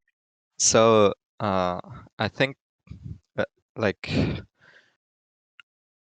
I'm not sure exactly how the entire week went. I remember that the day before the Vancouver Titans day, the apocalypse, the day before the apocalypse, we had like a really bad scrim day where we lost the first few maps, and then kind of our mood just spiraled downwards, where it just became really bad in terms of like less talking, less communication, and everyone was just kind of in a meh mood and not. I mean, it's what it is in sports, right? Once you're psychologically down, then it's easy to just get lost and just do really bad things, don't play as a team, just bad habits over and over, just do individual mistakes, play alone. And that's kind of what continued into the next day, where our warm-up scrim was one of the better teams, I think. I don't know which one, but the same thing happened where we kind of lost the first map, and from there mood spiraled down, and then obviously you go into Vancouver always already like a bit frustrated from the last few days, and then the first map isn't great, and it was probably the closest map we had, because that's how it went at that point, where the first map people are like still trying to play, and it's like relatively close, and then afterwards you lose that map and just mood is just gone. Like there's no return from that, and no coming back. And it was just like a really obvious problem, an obvious issue that we had, and we immediately, well, we should have addressed it beforehand, obviously, but we addressed it immediately afterwards, and fortunately over the last few games that season, it became a lot better, where we would be able to handle like those mood swings a lot better, where if we lose one map, it's not like we're fucking in the dumpsters and we're gonna lose every other map as well, where we try to work around just making sure that everyone's staying a bit more stable and keeping their heads up.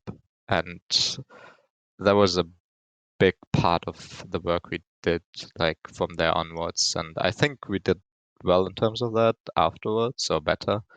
But yeah, it was something that a big oversight, I think, on our coaching side, that we should have just addressed earlier, and that was very apparent in the Vancouver game, because to be honest, Vancouver didn't play well, and we just played worse, like a lot worse.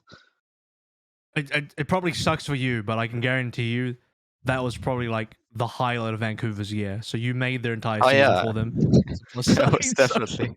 It's definitely. I can imagine it was. Oh man. Yeah. You said earlier like that you felt the season format had a lot of volatility in terms of like it didn't really 100% tell you how strong you actually are, because we heard it from other teams as well, and we heard it already in the past, like, and more so than before. This season is like, if you have easy teams and start into the season, you start with confidence, and then you can just roll through the season, right? Also, yeah, there's an asymmetric schedule, so some teams got to play Vancouver twice and whatnot. So there's some competitive integrity stuff to be talked about. At the same time, you have the flip side, which is less games means theoretically less stress, even though I've already heard the argument, like, it's not like we're not scrimming full-time during break weeks anyway. So where do you land on this? What would you like to see in the format? Would it be, like, definitely symmetrical and less breaks, or where do you fall on that? I like the kind of format that we had, because for us it was definitely more breaks. We actually used the breaks we had. Like that's something you can see in the content we did. There was a lot of team bonding, like between the stages, where we went to play soccer literally every stage. We went to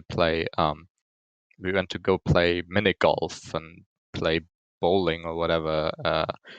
We did a lot of team activities, go eat ice cream and stuff like that. Like there was a lot of team bonding happening, and a lot of we actually used the breaks that were given, and I think it helped a lot in terms of just being able to be there for the entire season. So I like that kind of format. The season just has to be, like, in my opinion, if I could do whatever I want, I would just increase the length of the season because it is only 6 months. And maybe you increase like the number of games that you have every week. Make sure that you at least have 2 games every week. Maybe you increase like the tournament cycle from just 4 games to 6 or 8. Mhm. And then you 8 take even. like a break. Just so you can assure symmetry, because I think for us it wasn't necessarily a huge point with the strength of schedule, but if you look at Florida, for example, they just completely got wrecked by the schedule. It was just they had a bad schedule. They got well, not relegated, but they didn't get into play-in position because of the schedule. Basically, they had like one of the hardest against like teams that made it into play-ins that had one of the easiest. So I think symmetry is something that is very important in terms of schedule. Otherwise, like, how do you ensure competitive integrity at all? No, makes sense. And for that, I'm willing to play more games, and I think everyone is. Like 16 games feels like you can do more, you know. How many is a good number? Because you said 8 per tournament cycle. That Well, would I like just double the spit it, amount of I games. just It'd be spit like it out 32, wouldn't stuff, it? but I mean, just do something that makes sense. Like if you do, if you have the 20, 24? same, if you have the same position where you have like 12 or 13 and 8 teams or something, then yeah, just do 24 so you play everyone twice, and that's okay. Just make sure it's it's actually like you don't have to have every single stage balanced in terms of strength of schedule, because that's impossible. But at Right. least over the course of the season, it would be nice to have something more balanced. Let's get into a little bit about where you guys are going for next year. Actually, I think that's a great Yeah. as for the audio listeners, we got a clean shot of a tail there from Barroi's cat. Let's just start with like the biggest name that you guys have signed so far. This one was so big that not even Halo wanted to leak it. So that's saying a lot apparently. So that's definitely saying quite a bit. But Strikers come back to Boston Uprising after quite a bit of a journey away, in shock, playing with Krusty, all of that kind of stuff. And he's come back now. And to me, I'll give you my personal, like, when I heard about this, I was like, first of all, people were thinking, oh, could it be Striker? Is that who is being hinted at? I'm like, but there's no way it could be Striker, right? I'm pretty sure Striker and Huck had a falling out. Like, it can't be Striker because they wouldn't want to play together again. And then it was Striker. And I'm like, what?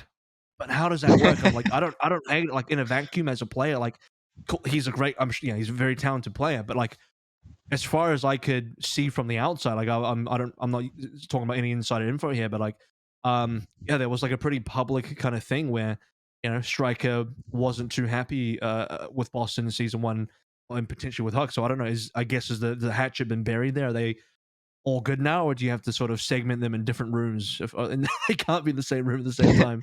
Well, first of all, like I said, like Boston is a really good organization. Honestly, I don't know what happened back then. Maybe things were different. I have no idea. But honestly, this is probably one of the better orgs in Overwatch League, and maybe it's something that Striker knows of because he has connections to some of the Koreans that are playing here or something. So. I don't know what the situation is there, but I think the situation between him and Huck is also okay because how it all started from our side, and I'm a little bit sad that Huck never posted like a screenshot or something, but I'm pretty sure it started with Striker sending him a DM saying "Long time no see." That's good. Nice. That's too funny. Wow, so Yeah, Striker so actually sent the first DM. Yeah. He fired that one off first. Knock, knock. All right. Well, I'm pretty sure. I'm not gonna say yes or no to It's a that. good story either way. yeah, it's I'm just kind of glad that things are good there.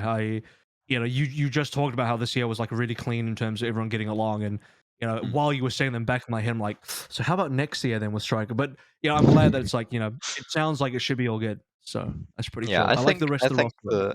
I think the big thing is for Boston is that I feel like especially Huck is being seen in a very negative light publicly for one reason or another. I don't know, but he's honestly someone that is very dedicated to working in like a good environment, and maybe it is easy for his personality to be seen negatively publicly, and I can see how he can rub off on people, like because he's a very frank and direct person. But working with him is very I think working with him is very nice, and I enjoy it a lot. So maybe it's something similar for him in Striker, Is he still actively in the practice room every time you scrim, or is he more like a top-down GM and has to do a lot of business stuff? What does Hug actually do? It's more of a top-down thing. I mean, he's still following scrims every day, but he's not necessarily physically checking on the players every day. Right. And I assume you guys have a team house, like dedicated practice room and everything, right? Yeah. Where being physically there would be possible. But yeah, I mean, that's just to not throw any more fire on the coals. It's like that's very normal for GMs to not be physically present in every single scrim block and whatnot, and like I think that's effectively be a coach. impossible because you have a lot of things to do. So as a GM, so I mean, depending on what kind of GM you are, like technically speaking, 9K was a GM for Paris Eternal in season 3, right? So. Sure, okay. Yeah. Interesting. I mean, is there any like sort of direction and like what's different about? I mean, aside from the obvious, you have different players, right? But like, what is the difference in direction for the roster next year? This is less of like obviously when I look at it face value, you don't just have here's a contenders career team and let's bring over like 50% of a full contenders career team onto the roster. You've now got a bit more of a mixed thing going on. You retained some good pieces from last year. You picked up some really good pieces in the free agent market. And honestly, Crimzo is a fantastic pickup. Marvel is hard underrated, another good pickup, and obviously Striker is Striker, right? So everything you guys have done on top of keeping Valentine Pumpkin's faith has so far been pretty damn good from my POV, and that's already 6 players. Like I don't even know if you guys are going for more than that, but where do you see this team go next year in terms of what you guys were looking for? Well, yeah, I think general direction is upwards. I think that's easy to say. But we'll see exactly how everything pans out, obviously. But yeah, I think you can see it with the pieces that we were able to acquire. That we had a very good off season, and yeah, I'm excited to see where exactly we are headed. But generally, there's going to be a lot of strong teams, and so I'm not going to say that we're going to be top whatever. But I think it's obvious that Boston is looking to make this one of the best seasons in the organization's history. So yeah, I mean, it will be very hard in terms of like trying to do. You can only do so much. This feels like almost the most volatile season ever because of the new game potentially coming in, right? Without giving trade secrets away. Like, can you reveal a little bit how you guys are thinking about Overwatch 2? Because like we heard, for instance, some teams are scrimming on 5v5 and have this workshop code, or some teams are, like only scrimming King of the Control because they think like most of the Overwatch 2 game modes will play like Control, and if you have like Push and Control, that's 2 maps and a best of 5, you're already looking good. So if your players selected for that, it looks good. Like, are there any of those quirks that you're employing during those trials in order to find them? Well, I think first of all, I think everyone should play Control the most, because Control has always been and will always be the most important game mode in this game, because it's, like you said, 2 games out of 5 that is played on Control. It's the first and the 5th one, and because of that, it's literally the most important game mode. But when it comes to Overwatch 2, I think we are all looking at it in like a kind of like randomized light, where it might go one way or might go the other. Like for example, I at some point earlier before the offseason started. I was even doubting that we're gonna play with like one tank for the entire season. I don't know. I don't know if Blizzard they're gonna change anything over the course of the season with how the game works at all. Like, do they change it to like one tank, one DPS, one support, and then 2 flexes? Like that's all stuff that they could do, that Yeah. might Really? make the game better because we don't know how the game is gonna work out. Like maybe it's just boring to have only one tank. I don't know. Who knows? Like Blizzard probably knows best and That probably. would be wild. That would be Mm. so crazy that my mind didn't even go there and think about it. Yeah. It's like, well, It- you need to have some sort of consistency. Like, I mean, I think you got to be open to something like that. But for the regular Several. play base, you got to have like a consistent game in terms of like 2 DPS, 2 support, 1 tank, and everyone plays that in quick play, competitive, and in professional as well. Like, there's got to be some Yeah. standardization. Which So consistency though? We went from no hero limit to like role lock to hero pools in like the matter of 5 years. This game has always like definitely changed very Consistency rapidly. consistency in the terms of what everyone's consistent Right. experience. So I'm talking about if you have too many flex rolls, like what does that mean? Because I would argue that 2-2 is a more consistent gameplay experience. This isn't even an argument. I think it's just a fact. Mm. A more consistent gameplay experience than no roll lock, which is literally anything you want. Right. So when I say consistency, I'm talking about a consistent game experience, not Right. like the game can't change. It must be this. I'm Right. talking Yeah. about like if I'm an average player, what is the Overwatch game I'm expecting to play when I get in there? And anything with a lot of flex rolls just makes it probably too crazy. But it's interesting, like brain exercise from Barroi to just kind of consider. But it's something it's something that I thought about when the game came out. Right now, I'm at a similar point where it's like I think it's probably gonna stay this way more or less, where it probably makes more sense. I mean, Blizzard is testing it internally, so I suppose it's something that would make the most sense to have like the 1-2 setup. And if it is, then I think it's something that like everyone is saying, where the game is going to be a lot faster. So you're looking for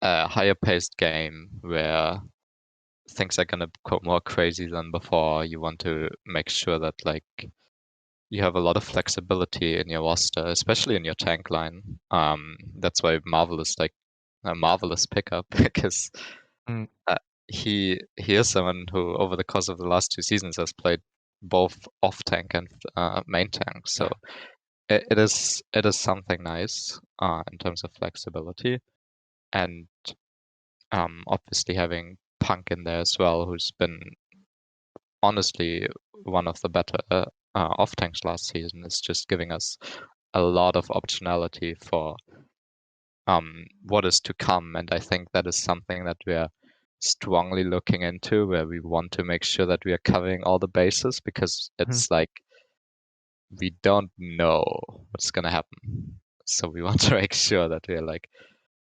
strong in like almost any possibility that could come up. And I think our off-season moves so far have like kind of affirmed that, where we oh my god, my cat is literally sitting on the keyboard now.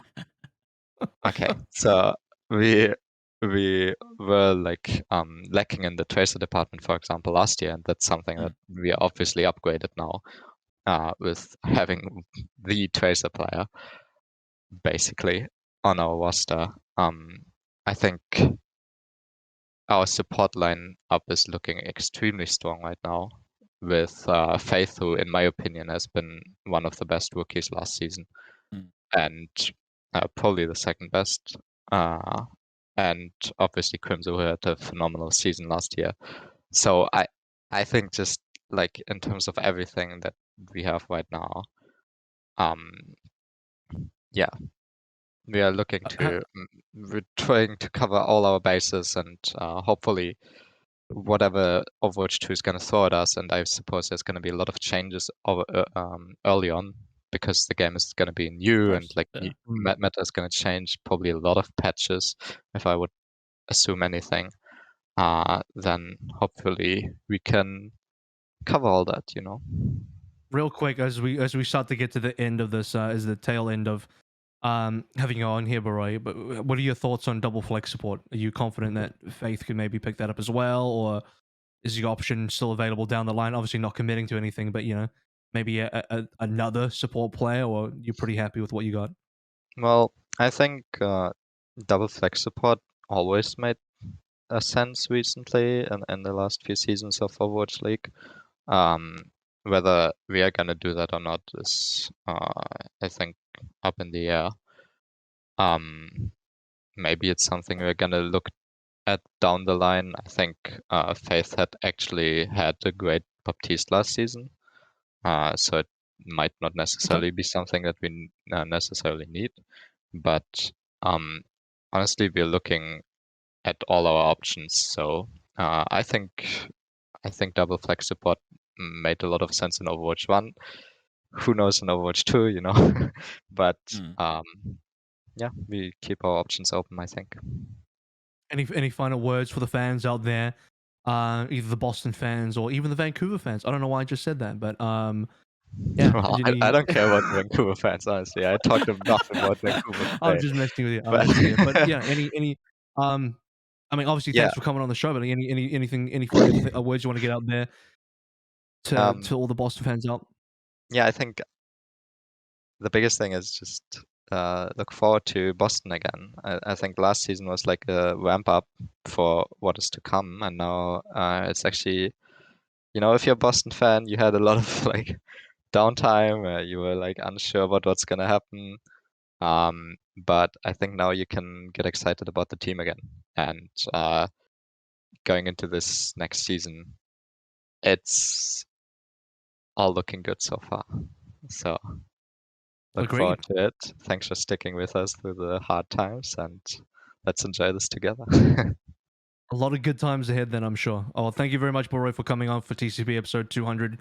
Love to have you on. Always a friend of the show. And wishing you and Boston Uprising the best of luck and fortune for the seasons to come and for Overwatch 2. I'll definitely be looking forward again. A lot of cool stuff on your team, so Thank you. enjoy. Thank you. Have fun. Thank you.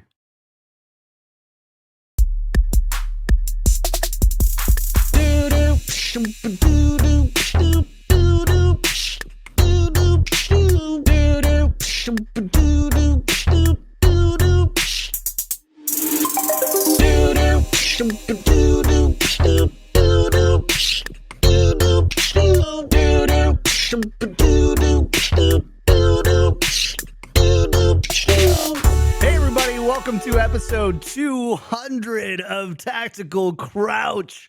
We made it. 200 effing episodes. Kickedtripod here with Volamel, Yiska, and AVRL, and that's all I'm gonna say. That's it. Welcome. Oh my Yay. god, that's brilliant.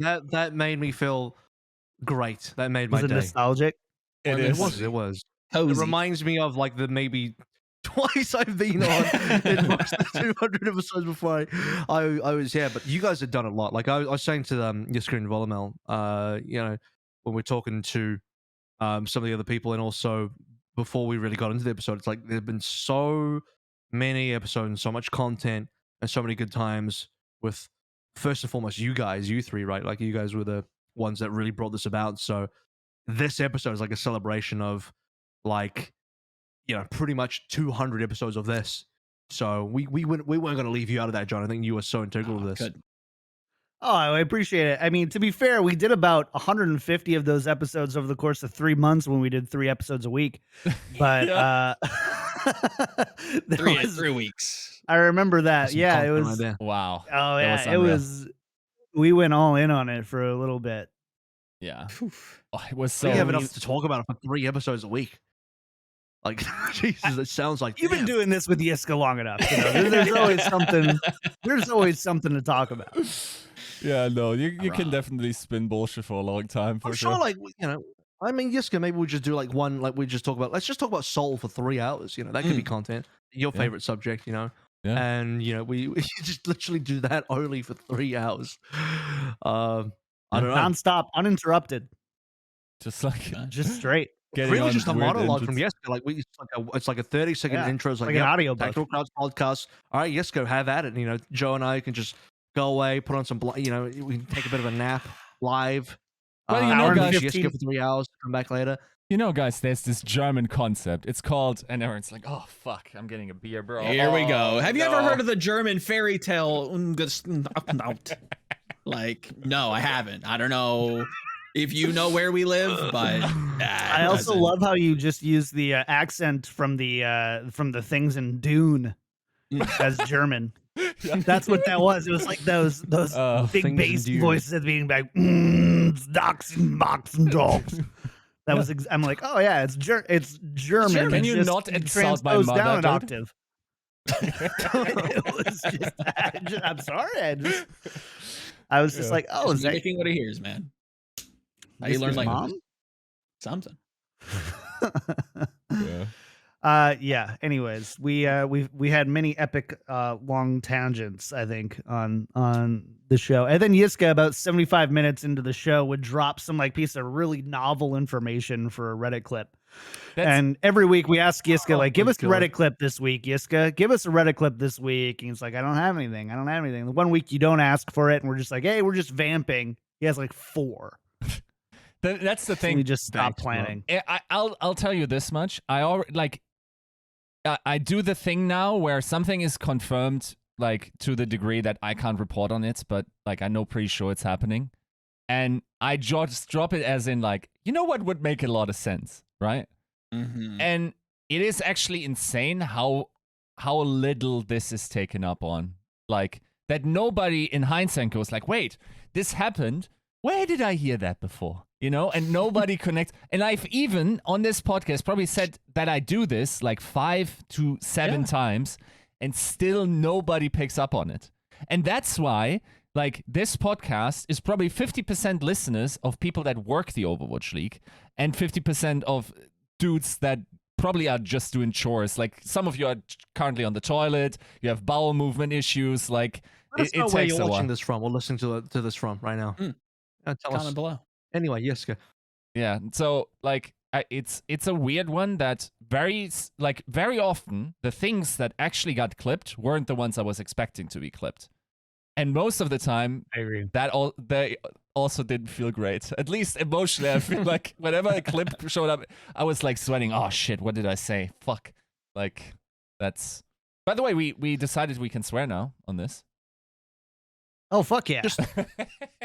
Like I said, John. I came in and I just made the show into like some really crass, ragey podcast. Now is what it is. No, that's great. Just like that's the I'll just natural start swearing. progression. I Whatever, think. Yeah. Yeah. There's kids don't interact with Overwatch clearly, so it's an adult thing, right? Yeah, not anymore. Let's be clear. It's mostly like industry people and like people working on teams that are listening. They're probably all adults anyway. I always get concerned about that because every now and then I forget, but then I remember like, oh, that's right. Like people on teams are probably listening, and I have to think about like, well, wait, hang on, what did I say? Did I say something like really disparaging or something like negative about a team? And I just kind of like forget in my mind, and then I'll just go on a rant about a team. Then I'm like, oh, but someone from that team probably just heard that. Oh, well, okay. Well, that's how. Always I check the mutual follows on Twitter after every episode and see if they went. But everyone seems to be cool because everyone's always like, "Oh yeah, really enjoyed that last episode." I'm like, dude, I kind of shouting your team a little bit though. I'm sorry about that. I mean, you gotta keep it real, right? Like, can't just like, I mean, you can definitely like be fair about it. But most of the time, like, I feel like we're not that unfair in, like, we don't really play up the drama just because it's good content. Most of the time, there's genuine emotion behind something, right? I get paid for the take. So if the teams that pay me, I only say good things, and that's really the trick at the end of the day. There you go. Slide into the pocket. And the teams that have kind of refuse that business offer I put onto the table, I mean, that's where all the negative comments come from. It's nothing to do with their actual, their actual performance in game. Is that what? So did Seoul just halfway through the season stop paying you, and that's why you like got off your Warlock race? That new documentary, right? Yeah. I mean, it started strong. I don't know. Like, I think in the preseason there was a good deal happening there, and then as we got into the season, I don't know. I need to talk with Arnold again about what's happening there, because my comments about Stalker so far have just been like kind of middling. But if he just kind of nudged in a little bit more, a little bit of a better offering, and then I'd be on that proper train. I'd be like, oh man, you got to look out for this guy. Like, oh, he's gonna be the new MVP and all of that kind of stuff. That's the premium package right there that I sell to the teams. And then as I explained, when we talk to others, it's just that's how it is. That's I decide who the MVP is, and boom, they're the MVP. But like, don't get lowballed. Like, Soul is actually like throwing backs at people. So True. just so Yeah, you know. that's true. That's true. Yeah. Yeah. Should we summon Arnold? Arnold, John? I'm open. Should I I'm try open, to Arnold. do the old maybe he's not, maybe Stalker's not doing the whole practicing deal, maybe he's taking it easy. Maybe, I mean, they didn't qualify for contenders. We just have to sign the bat signal, and Arnold's like, "Oh, hey, how about you stop doing that?" And There you go. Yeah, just let's being a write a dumbass, hit you know? piece. Yeah, Yeah. let's write an Piece. uncharacteristic hit piece, and then just see who wants to acquire come on the guests. show. Yeah, just Yeah, as great. per usual. As the we best episodes and guests that we ever have is when you and Yiska decided to go rogue on a piece of content. Yeah. still So to wrong. this day, like the I think the dumbest piece of content I've ever written accidentally. Yeah. What was supposed to be like a metaphor turned into an like you said, an uncharacteristic hit piece. And I'm just like, Yeah. oh, yeah, you're right. Wait, That I could which understand where piece was that this? could be taken Which wrong. piece was this again? Give me a I reminder. tried to take Prophet's like playoff level up and spin it into like student syndrome, where like students like tend to maybe take things a little lackadaisical and then try like during midterms or like really boot camp or like Okay.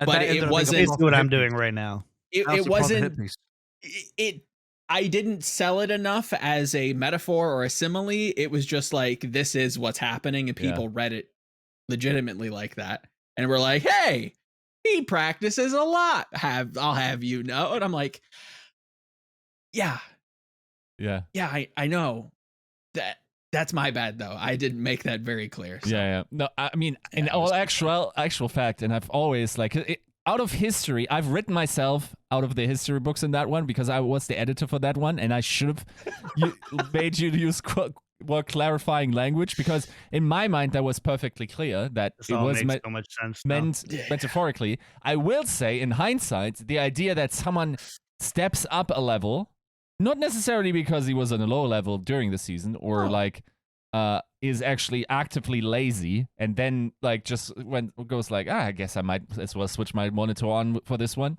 Like, there are a lot of metaphors that work there as well to illustrate that one. Like, you could have just said he fucking, I don't know, like Mario like fire flowers it or some shit. You're looking at me after choosing the metaphor of a lazy student. You don't do that shit to me. Like everything. You're telling me he's gonna Chris Pratt it? He's gonna pull a Chris Pratt and put on the Mario hat and okay, well, yeah. No, but those episodes felt good, actively cathartic. Like, sometimes we resolved issues on TCP, and sometimes we stirred some shit up on TCP where it was like, nah, that's completely wrong. Yeah. Stirring is the name of the game. What's your favorite shit stirring memory, John? Oh, I think that was the one. Yeah, that was honestly that was like the only real one that I really remember. That's fair. Yeah, I was. You missed doing power rankings yet? Oh, I was gonna ask who won and how did my power rankings do? That's an Eric question. I'd have to go back and look. Yeah, Eric, do you have that ready, like, or available? If not, I can find that. But yeah, Shanghai ended up winning. Funnily enough. Shout out to No Shanghai. one guessed that. No, probably not. Let's see what Eric had to say. I think you'd be safe to say they were going to be a top team. It's always hard to like quote unquote guess who was going to win. Like, I had Gladiators as number 1 on my power ranking. That's not to say that I thought they were going to win. That's just because I thought they had a great team coming in, and they were kind of pumping in scrims early on as well. But hard to know. It is Man. Are quite. you really trying to like justify your picks to somebody who hasn't watched Overwatch League since May? I'll be honest though, May was good. If you did watch in May, I hope you enjoyed it, because May was a decent month. They were all pretty decent, but May in particular was great for a number of reasons. I mean, that was the last time NA was good. Cha-ching. And they came second and third this year. I wouldn't say they did too poorly, but yeah. I don't know. I didn't realize it was an American thing to remember the second and third place. True. Boom, got him. Yiska, you're now playing by their rules. That's I my like green that. card. You're Here we go. very much playing by their rules now. It's like, that's the big gotcha right there. So KT had Shock at 1, like most reasonable people. Justice at 2, who were probably the biggest disappointments this season. I would say. Yeah, not good. Very bad, actually. No offense, Justice. But yeah, not very good. Glad's at 3, which I think was astute looking at their record. Overall, I think they did really well. Ended up winning, I think, what was it, Countdown Cup? They ended up winning that, so that was dope for them. Mayhem, not so good. Not so good. I basically just looked at your guys' power rankings about a half an hour ahead of the show and just kind of like, how do I make this not look like I copied? You did actually win APAC, by the way. Hey, did well. Yeah, you Extremely won well the for APAC yourself. predictions, and then actually by a decent amount. Sizable margin. Yeah. I Sell mean, yourself too short. APAC is like put Shanghai first, Valiant last, and then figure it out. yeah. No. It's actually much more complicated than that, but I understand why you wouldn't. Oh man, It actually did get quite complicated in the middle this year. It actually was like it kind of got wild because you'd think that some teams would do much better with what they had, but that happens everywhere. Yeah, that happens every single year. I expect that happens again next year.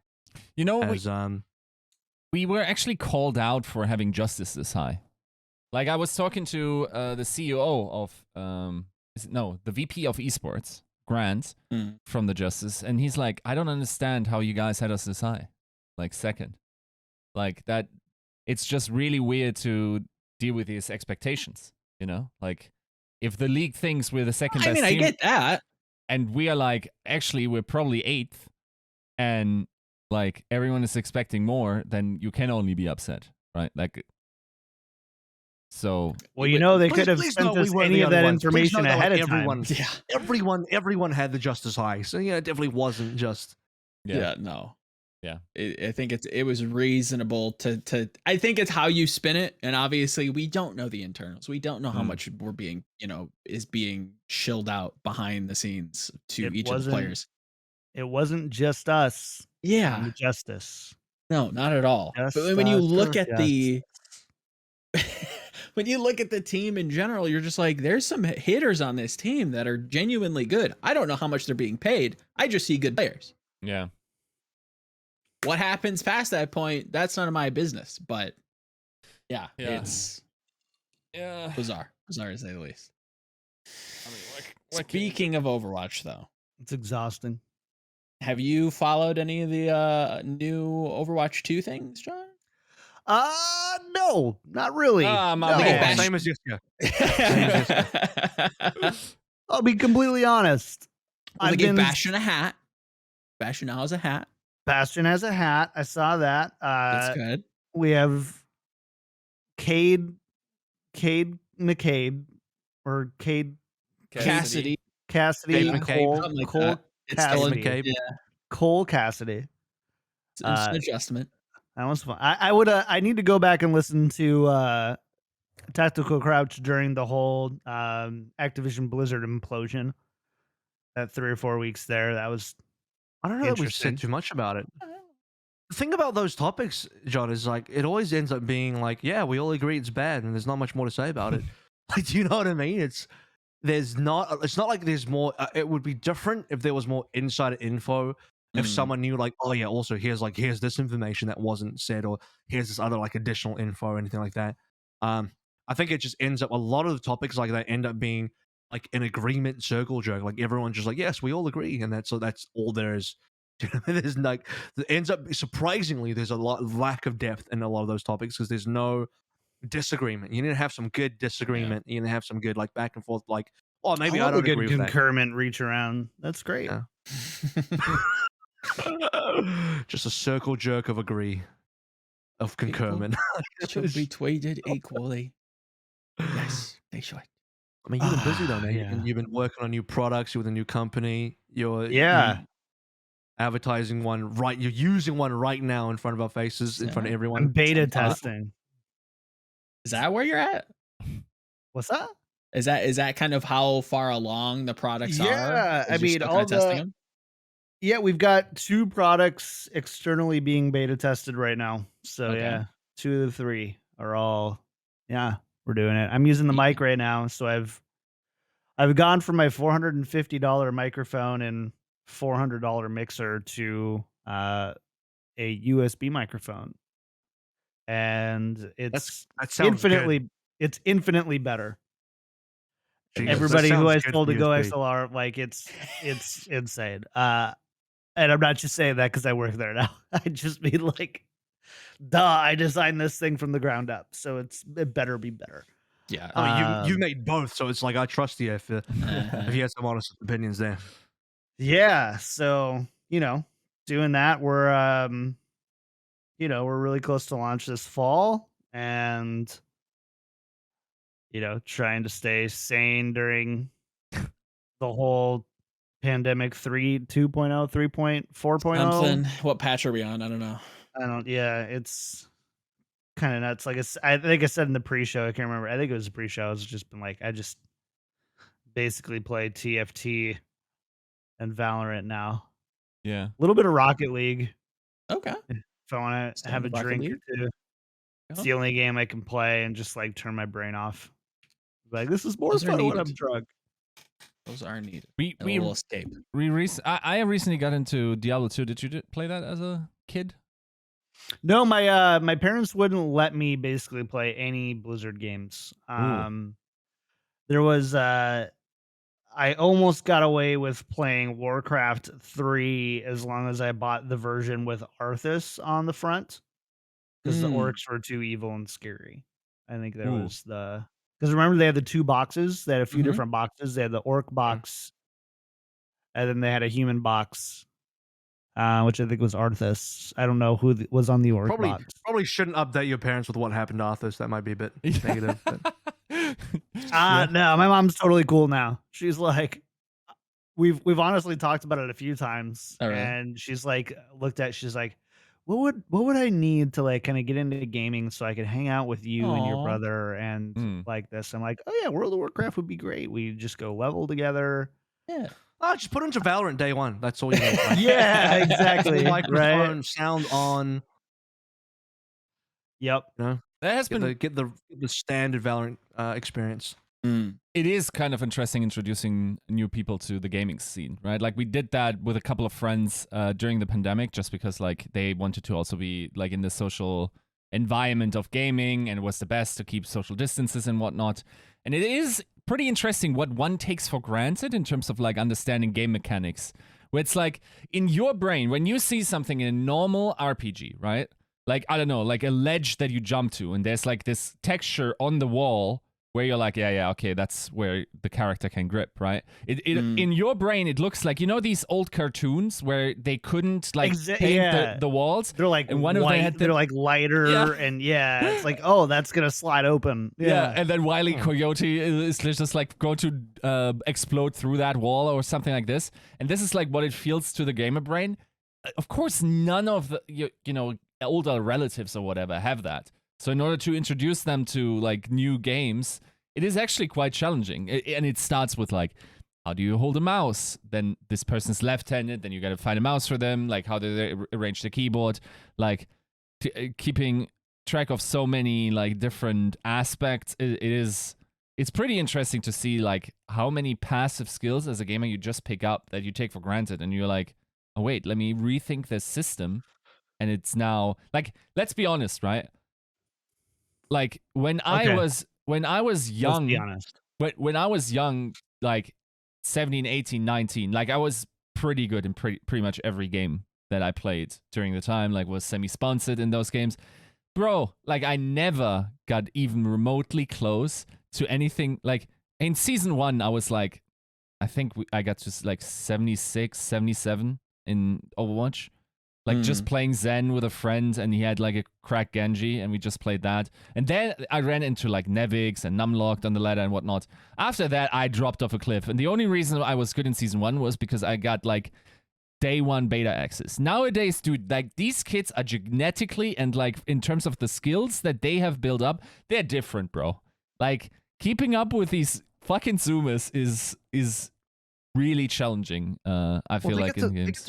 They get to kind of like build upon the pillars that were there before them. Like for example, like if you want to see an example what's good now and you're a young player, you get the footage is out there. You go to YouTube, go to Twitch, whatever. You know, we talk about like someone like me who when was I like seriously good at games? Probably around 17 as well, honestly, right?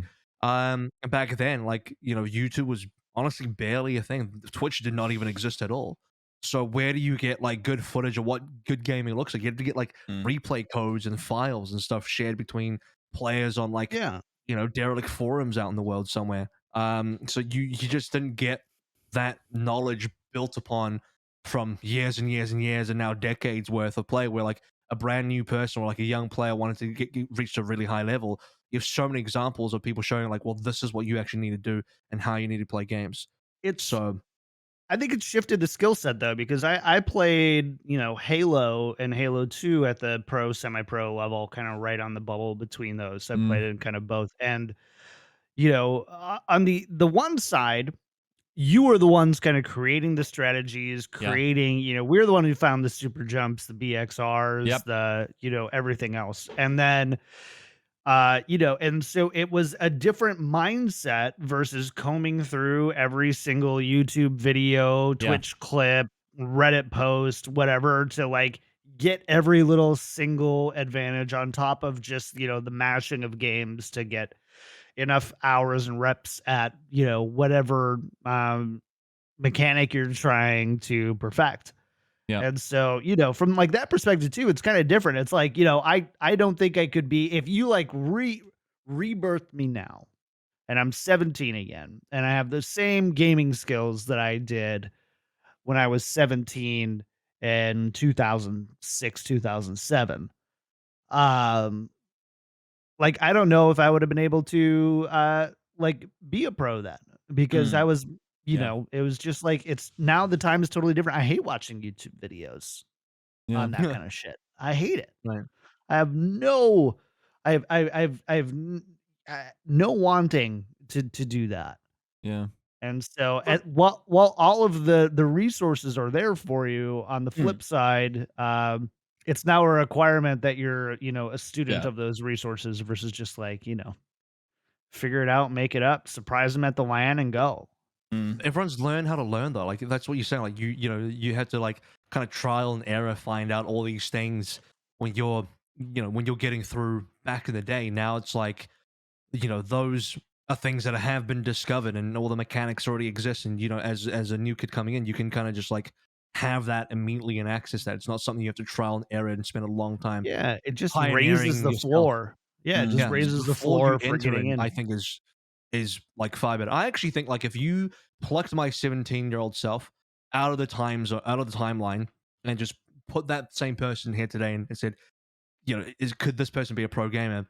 I think I would have had the correct mentality to do so. I think I would like to say I could be, because like part of it is like your own motivation and your mentality for like, can you handle this and do you want it enough? And what is your sort of work ethic to try and get that far, right? And with the tools available now, with like being able to study footage, being able to like, I don't know, jump into like an AIM labs or something like that didn't exist back in the day. Just stuff like that. Like you can exponentially get more out of every single minute and hour you practice versus what you got a decade ago. Like you spend a minute playing the game now, you get more out of that minute than you did back then. So it's just way different in that regard. It is. In some ways, it's also sad because I will say there's two effects that this has brought about, because it feels like now it's all very execution based and like maybe like being able to handle a lot of information that you have pre-learned and therefore like being able to adapt that. Very little is like thinking on the fly or coming up with overarching big new strategies. And that does two things. A, it selects for people that are good at that, and B, it shapes the mind towards that part.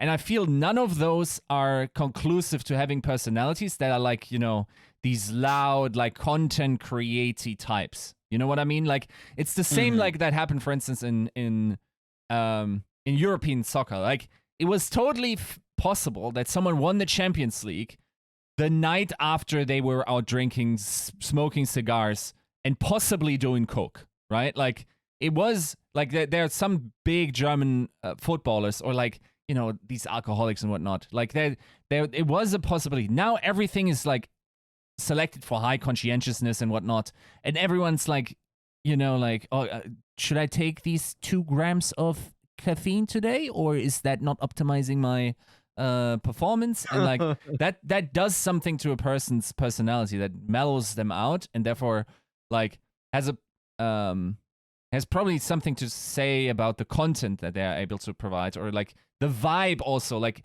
it feels like it's not the same people, the same degens that you will be on the ladder, right? And like sometimes So I more wonder, esports character or more esports people on coke is what you're saying. Pretty much. the thing is, like, Hey, Coca-Cola is Yeah. response to the Overwatch League. this is an interesting one to get your input from, John, because I don't know if my confidence in esports is that high anymore in terms of like what the future holds. I feel like we've been outsprinted by streaming growth so much that like I don't know if but what do we have that streaming doesn't have? Well, the competitive aspect and pushing like the limits of what is possible and exhibiting that.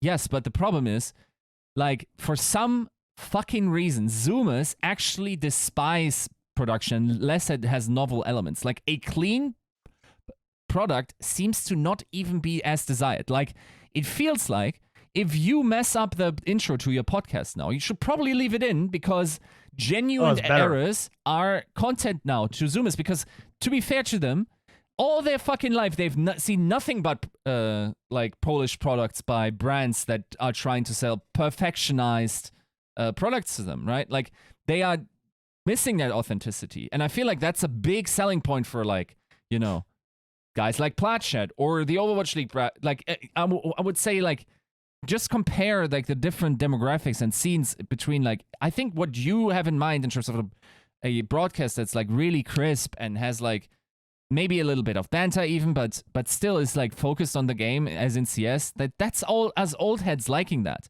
In comparison, in Overwatch, like the most rememberable or remembered content by our scene is like a cat picking our competitive format in terms of like what heroes are banned.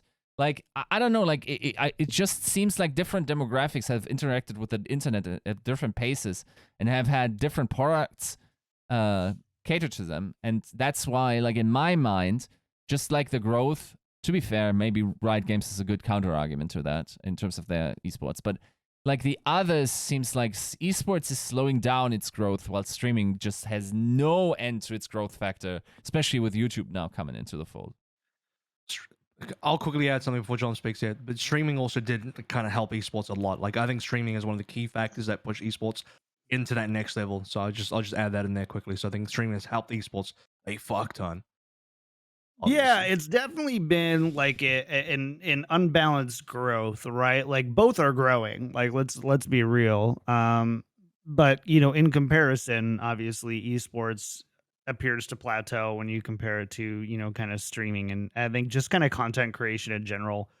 You know, imagine how that changes once you like introduce TikTok to the, you know, to the fold. And so yeah, like you know, if like you had to ask me, who obviously, you know, I didn't have the chops to even like stay with an esports podcast, you know, if like I don't feel like there's a game right now, or like if esports is going to grow and be a really, really huge thing, I don't think that it's a game right now that we're playing except for League of Legends. You know, everything else, like, it's huge, don't get me wrong, like, these games are huge, and you know, hundreds of thousands if not millions of people are tuning into those things, but Let's be real. Like that's really small peanuts compared to, the number of people who are just tuning into streamers Yeah. every day. Yeah. Every day. Streamers are filling, they're filling stadiums watching them every morning. Yeah. Like, Tim the Tatman is just reviewing TikToks of food. Like that's what he's doing. And that's getting just as many views as Overwatch League. Yeah. So, you've got I don't know where that changes. I don't know if it's an esports problem, like a competitive format problem as much as it is, a game problem. And bring a Fortnite type paradigm shift back into the fold again, and that could totally, change again. But you have to find that next kind of conduit, right? To kind of excite that. We can't be doing, Overwatch 2016. Yeah. Is that what my Twitch directory tells me? Overwatch 2016, you can't be doing, Dota, whatever. I think even like people hate it, but like even League of Legends, like without some sort of shakeup or something real, you're kind of like you're growing, but you're also status quoing. And so, I don't know what the future of like that esport is going to be. Like I can't think of like, oh, this genre, once this genre comes out and stuff. I thought that was going to be battle royale. And, I think it's pretty clear that while people love watching battle royales, competition for battle royales, there's just something missing. Yeah. That people, want or don't want from, the esports scene. Fortnite is pretty stagnant. Apex is huge, but like still relatively small in comparison. Yeah. True. I don't know. Yeah. I don't get it. To be fair, and there have always been these games that just bring about a new era of esports, right? Like if you think back, like Totally. Just because I can't foresee it doesn't mean that it's not. Yeah. No, there's that's a not fair something point. there or something that I can't come and do that. It's like StarCraft 2 was a complete shift for most of it, right? Like for instance, and then beforehand you could argue like games like CS and Halo brought it about, and then COD and whatnot. Definitely, yeah. Maybe we don't have a new game like that or a new idea. Even though there's probably also something to be said about having the spaces for innovate, because most of those are just like dudes in their garages coming up with new game ideas. And like, did I mention a game that wasn't like this? I don't think so. CS was created as a mod. I mean, MOBAs were created as a mod. Talk about auto chess. Auto chess was created as a mod. Probably the newest A mod one, within a mod, really. Auto chess comes from Dota. Yeah. How many more original ideas can there really be, though? Like, at the same time, like I think in gaming, there's a formula that just kind of works.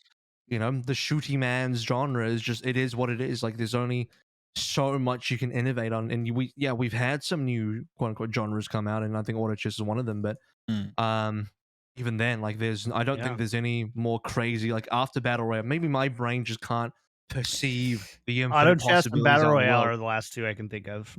Yep. Like legitimately, it would have to be like some VR thing. It would, Yes, like, I agree. exactly. It would require VR to have mass appeal. Everyone has a VR headset. Like, it's so like easy and accessible that like having a VR headset is as easy as getting like a gaming mouse, right? Like something like that. And then you could have like some sort of huge VR innovation. But beyond that, I cannot foresee any sort of big shakeup in like a new genre or a new idea. All the ideas coming through, even looking at something like Valorant, that's a rehash of Counter-Strike and Overwatch put into a game. All this kind of stuff, like everything is real, iterative, and derivative in some cases based on something else that's already existed. So you don't have any of these like really wide sweeping things since auto chess and battle royale. Yeah. No, the VR thing definitely makes sense, and also just with the recent announcement of Facebook and whatnot, and like what do you mean meta?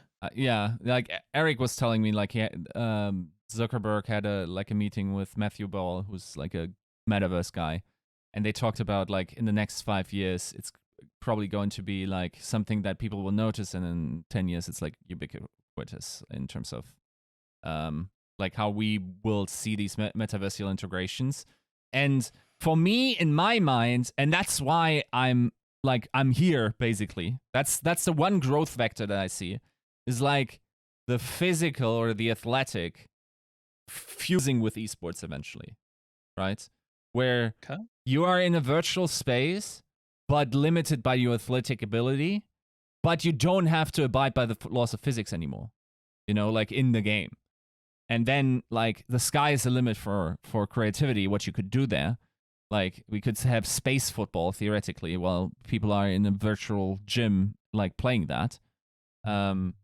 So, like, that seems to be, especially if we're connecting via metaversal means and interacting with each other that way, that seems to be the growth vector. But then again, like, maybe it's just a time in history where competition isn't, like, the thing that people crave or that the generation absolutely needs in order to succeed, or like that is underserved to them, because there's possibly also something to be said in terms of the competition they already feel in their private lives in terms of grades and whatnot, and finding competitive jobs and like making that work. But yeah, for now, I feel like we're in a sort of a lull. We're probably in for a market correction anyway, and it feels like we probably have to sit with this run through, and then hopefully new technology will bring about the new idea. Then again, I also did it once again where I just like injected that bullshit tangent into this thing, and we went sideways, way off. That was a classic Yiska vamp on something that. I mean, you taunted me. I had to do it to you. That's fair. It wouldn't be an episode of Tactical Crouch, especially a celebration, without a Yiska run-on monologue. Yeah. We just need a German word of the day, and then it's all here. German word of the day, and then we also need somebody without a profile picture on YouTube writing up just a really long, completely incorrect takedown of whatever Yiska just said. Well, you see, Yiska, the metaverse is actually a spatial rift in time that's actually, intertwined with the history of boxing. I would be really interested to see if crypto and like NFTs and stuff make their way into gaming. Well, I mean, they already are. Yeah. I don't know if you guys have followed my Twitter at all, but like it's something that I got into and then I immediately got out of. Oh, scary, right? Not fast. Not fast. Okay. No, NFT is scary. And I was very successful in in my month and a half of NFTs. Yes. Yeah. Went in with $500, left with about 25 grand. Wow. Just damn. I mean, Done. that's a win. You never go back, dude. Like, you can only lose at this point. Like, it's Oh, you disgusting. got Well, online. I'm an online marketer. So when when I look at these like NFT communities and where they are right now, like the technology is really interesting, but then you also have like, Ethereum and Bitcoin being just awful for the environment. And you have these NFTs, which is basically, it's just unregulated insider trading at this point. It's like people are making Discords and Twitters and doing raids and making promises that they can't keep with no regulation and oversight, and big whales manipulating entire markets. It's absolutely disgusting, but the concept of it is really interesting. And like, I totally get the value of like, decentralized digital ownership. Yeah. And that's got some pretty cool implications for, gaming, right? Like, in some ways it's just like, a real market or a real auction house or whatever, like a real money auction house and stuff like that in a lot of ways. Except you can own traits, you can own avatars, you can own names, you can own anything else. And so like there's aspects of that is kind of like interesting and intriguing, and I think that we probably see this decentralized currency and VR or AR kind of fuse together into one thing if things kind of keep going the way that they do. We're not far away for like the next thing, like Apple's supposed to come out with their big AR VR push in 2028, late 2022, 2023. And I'm sure Google and Samsung will try to get there just as quickly. Yeah. And obviously now Meta as well, they rebranded all their Oculus stuff, and so Hmm. we'll have to see. I don't know if the future is necessarily big honking ass headsets either, though. Yeah. You know, like it's Glasses. I just it connected looks into a my lot more brain. as it's something like this. Yeah. I mean, yeah, you know, you have I think what Elon Musk has that one like Neuralink thing or whatever that's just like I think they've demonstrated it into like pigs' brains and whatever. And right now it's mostly medical and vitals and stuff like that. But you know, they're saying, you know, 5 to 10 years, it's something different. It's something very different. So I'll tell you what, you know, by the year 2077, you know, put me into Cyberpunk 2077, hopefully without as much violence. you clearly have um, not. I was going to say you have not played the campaign in that. If you want to be there, that's No, pretty yeah, there's a brutal. little bit too much violence, but that sounds weird in a vacuum. Like, oh, Cyberpunk is too violent for me. No, I mean, like, if I was actually living there, you know, Right. it's just a little bit wild. It's obvious it's a gamified thing. But as we're sort of approaching the wrap up point here, John, and sadly, you know, we are getting towards the end. I'll give the floor to you, man. Like, what's coming up next for you? Obviously, you got products on the way, and we had some great discussions about what the future maybe holds for gaming and technology and kind of stuff like that. And you talk a little bit about what excites you. I don't know, anything to wrap up on your end in that discussion.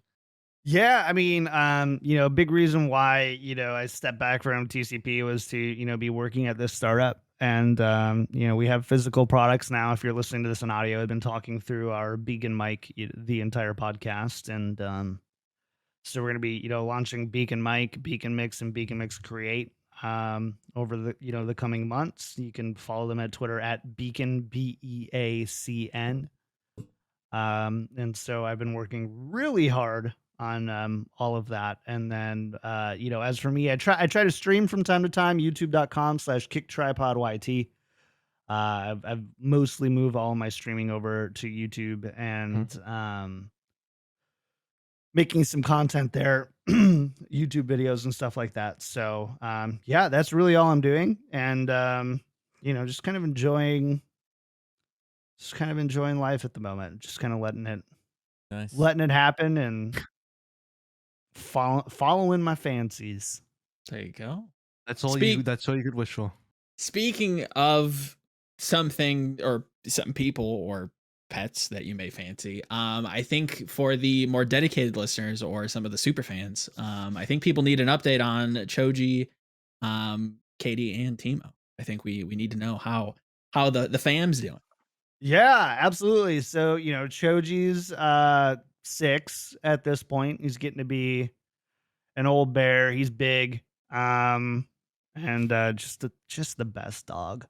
We're gonna be getting another Bernese Mountain Dog in the next year or so.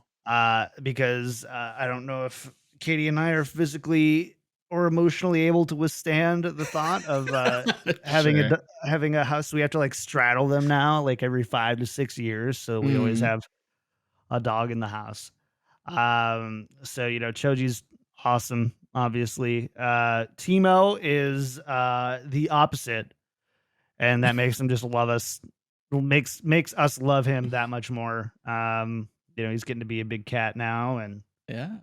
little bit of a butthead. He just started chewing on cords after you know almost a year of not chewing on cords. Oof. I noticed like in the middle of the night, a couple nights ago, I was, you know, I have sleep apnea. I found out. I think I was still on the show when I had that, and I had a CPAP machine. Big tests, yeah. And you know, so I have a CPAP now, and I was in the middle of sleeping, and all of a sudden I noticed that like air stopped going through my nose, and I'm like, what the fuck? And turns out Timo just chewed right through my CPAP cord.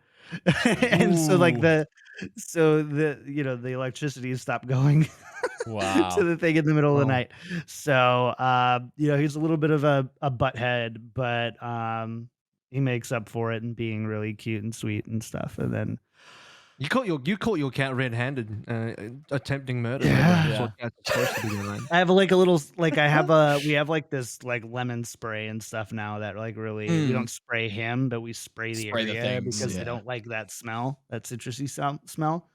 So spray the area now, and that seems to work pretty well. And then God damn. Katie is the badass that she is. So kicking ass at work, and Nice. keeping me sane and healthy and Hell yeah. clothed. Good. Clothed. Clothed. Okay, that's a new one. Yeah. So yeah, that's really that's it. That's the crew. Glad Nice. everybody's doing good. Well, it's Miss been- I miss our TCP game nights though. I'd love a Jackbox game night soon. Yes. Yeah. we I can look, yeah. will. You can hold me to that. I'll try to schedule something at the most appropriate time zones, and try to get one or two going every once in a while. That's been the challenge. That's been the challenge of me joining, is just adding extra time zones to really, really mess with when we can record. Just like trying to balance, like, hey, when can we record? It's like, well, somebody's on a whack hour. Yeah. And that's just usually Joe. But we appreciate you, Joe, for that. Yeah. And we appreciate you coming on, John. This has been a great callback. And obviously TCP, Wouldn't be the especially for same. episode 200, wouldn't be complete without having you on here. So Yeah, thanks a ton. Congrats on 200, guys. Glad to see the Yep. show still going strong. Thanks for Thank you. getting us to where we are. Wouldn't be Awesome. here without you. I don't know Very about true. that, but 170 something here. architect. Yeah. That's couldn't have been done without you, dude. So Mm. Sure. much love. Thank you for coming back to the show that you started, coming back to where everything began. As I'm sure all the Yep. fans would have really, especially the longtime fans, would have really loved this part specifically of the podcast. It's a really strong callback. So appreciate it. This was a thank blast. you so much. Love you. See you for 300. Very true. That's it. All right, we'll see you there. We'll see you for 300. Oh boy. And welcoming to TCP episode 200, special guest Noukky, general manager of the London Spitfire. How you doing? You having a good off season? It's a bit of Rostamania out there. Things are getting pretty wild out on the streets. It's definitely a wild off season. Like players are still very hesitant to sign and want to like try out different stuff. Nobody knew how to try out correctly and like what to imagine. look for yet. So it's definitely gambling at some point. How did you trial? Did you do the 5-man like workshop code thing, or how did you do it? No, the coaching stuff, and I agree that we just did like traditional 6-man trials and then went from there basically. Since we want to pick up more than minimum roster, like we want to pick up one more, so we have some tank flexibility. Thought you were about to say like, oh no, like Paris internal, they kept that internal. They didn't want to share that. I that around mean- and all. That was their trade secret. So they want to help out the rivals in Europe. Ivana always has these specialties for herself, but I think we would have been able to scrim them on it, but we just wanted to do internal trials first. Maybe we do it for like some of the later signings. It's fair enough. It's been some time. Like we were actually talking before we sort of got in properly here, but like, it's probably been, at least for me, like a good 2 years since I've had a chance to talk to you properly. You've been living in LA now for the entire time, all through COVID and everything, working through with Cloud9 and everything. So I mean, your things have moved pretty quick for you from going to Hurricane to London Spitfire, managing Overwatch League now. You're still doing other stuff with Cloud9 as well. So I mean, what's like the condensed version of your life in the last 2 years? Sitting at home and being at my PC, basically. It didn't Oh, cool. change much Same as everyone there. from Nice. yeah, it didn't change much from Germany because that's what I was literally doing in Germany too. Like I worked from one of the team houses that we have here for the first like 2 months or so, because I got some first-hand experience with our League Academy team when I moved over here. But then Yeah. after COVID hit, it basically got back to like me sitting in my room with my cat and then like chilling out and doing everything Zuko? remote. Yeah.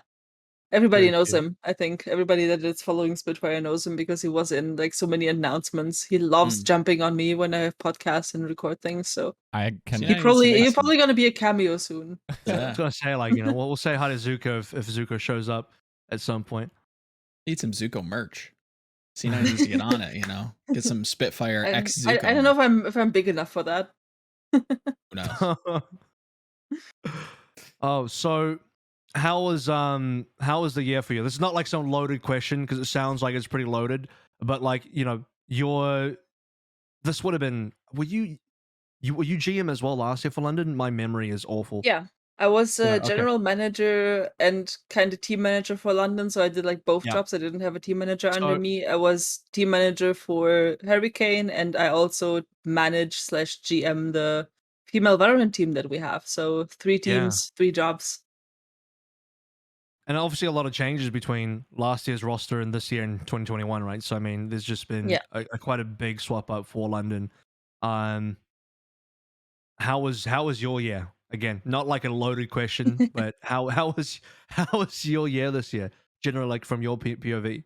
Yeah. I feel like I learned a lot this year because it was a big experience for me in terms of time management and keeping tab of all of my teams. I was a tiny bit overwhelmed at the start, I'm gonna be honest, but like throughout the year I learned like how to manage my time between teams better so I can make like better and more educated decisions when it comes to like the new roster and what I want to do with it, like who I want to keep, who I didn't want to keep, etc. So Mm. definitely a big was a big task to just like jump in there. Yeah, that whole identity change, really. I mean, from last Yeah, year to this year. basically it was a whole identity change. It was like a roster that was used to like being very dominant in contenders and then going into Overwatch League, like facing their flaws, basically not winning as much anymore, etc. Like it was a rough time for the team, I think. Yeah, And we had the head coach change like mid-season, which was also definitely not helping. How do you perceive that? Because, I mean, theoretically speaking, and we now know that American Tornado, I mean, they were sort of already split up, but they're also not going to join one team anyway, right? But at the same time, it's like these dominant contenders players that come into Overwatch League, it's not like, and I would say in Season 4 was also the case that even the rookies had a harder time finding their place. It's probably the hardest season for rookies to come in. Like, what would your feedback be towards, like, you know, these once dominant contenders teams, and I guess that includes also O2 and Talon, like, coming into the league, how different is that experience going from, like, winning everything to then being tested thoroughly? I think it's really important to set your expectations correctly when it comes to that. So, like being aware that you might be like losing a lot at the start and like needing to grow and not get upset at your teammates, not get frustrated with yourself, and then like have like healthy coping mechanisms. I think that's like the 2 biggest things, because I think many people go into it like not even contenders people, but also like rookies that come into the league with like big confidence, like I can fit in here, but it still takes some time to adjust. It's still like a whole different skill level and a whole like different competition. Plus last year's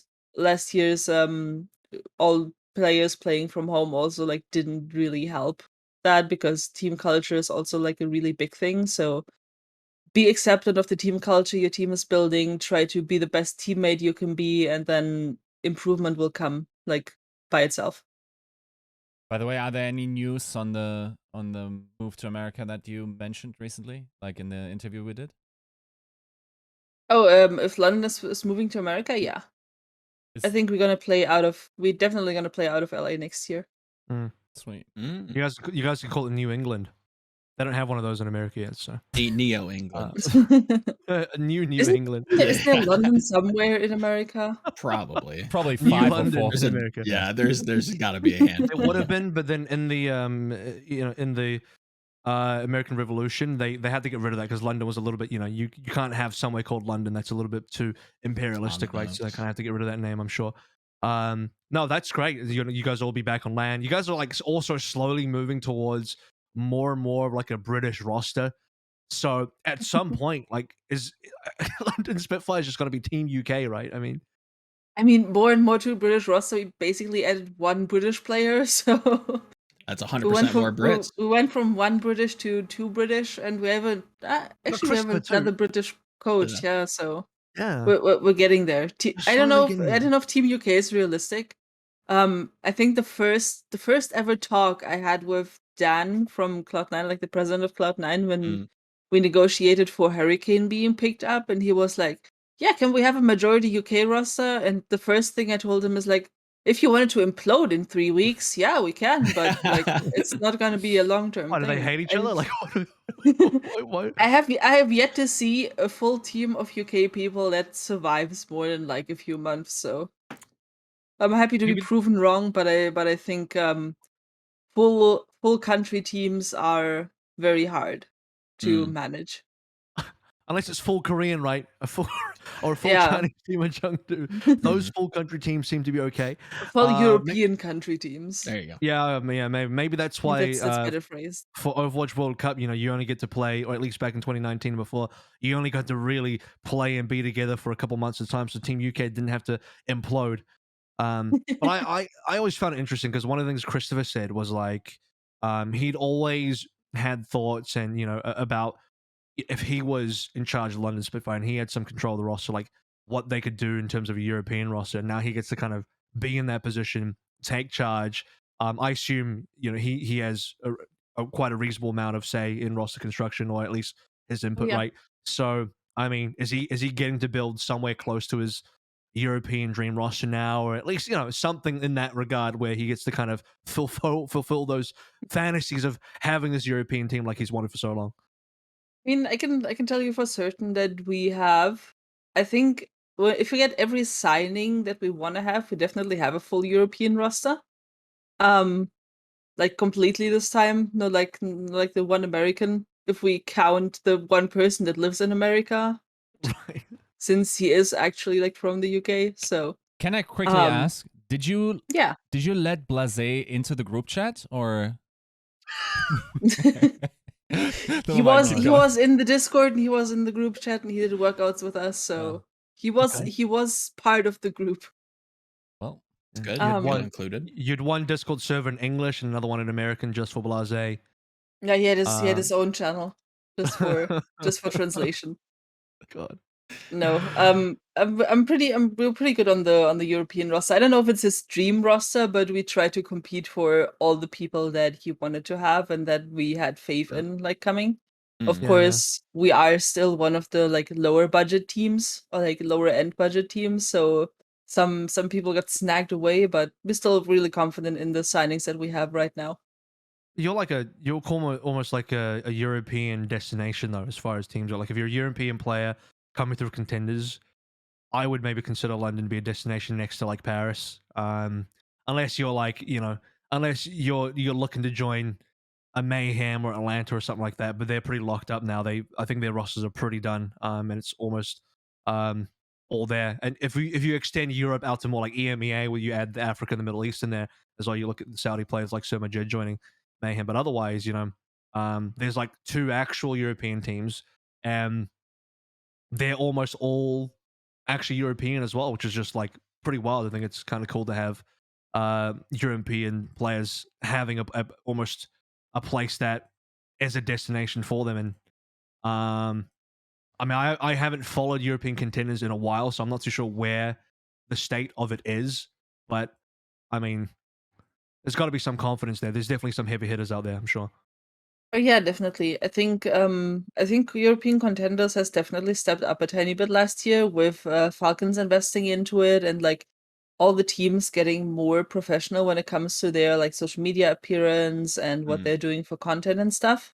So I think overall Europe is one of the better regions when it comes to contenders representation. When it comes to Chris, because I know that you two both kind of started around a similar time, and I know that you beta. you both have kind of like orbited around similar spaces for a long time. Is this kind of a few years in the making, bringing him to, you two kind of working together? Is this like originating from like Hammer's esports era? Like how did the Noukky X Christopher, collab merch drop happen when it comes to London? Like, how did this start? Like, when was like the beginnings of bringing him to London? So back, let's like get the full circle. So back when I was a player still, when I played tournaments in beta, I would Chris was on a team called Choke Esports together with, or like it was Choke Gaming, not Choke Esports. Together with his brother and like I think like 3 more UK players and then one not UK player, and we always played tournaments against each other. Like they were a team in a tournament, my team was in a tournament, and that's where we get to know each other basically, like playing tournaments and playing ranked together. And then like going a few years forward at that point, World Cups, Team UK, we were like pretty good friends back then, still talking to each other like regularly. And I think it was, when was the World Cup in Paris? Was it 2018? That sounds I right. think it was 2018, when remember. UK and Germany were in Paris for World Cup. Mhm. He was considering, since he had tried being a player for like a long time, and he was considering going into coaching. Hayes was talking to him about it, and Hayes actually approached me, and I was still like managing Hurricane then, and Hayes approached me with, "Hey, Christopher's looking to get into coaching. Wouldn't Hurricane be a good spot for him to learn the ropes for coaching?" I was like, "Dude, yeah, like he had great leadership skills in every team that I saw him in. I was a really good friend with him, and I personally thought that he would be a really good candidate for coaching." So I was like, "Yeah, sure, let's talk about it." And we trialed him for I think 2 weeks, and then we wanted to sign him as an assistant coach on Hurricane.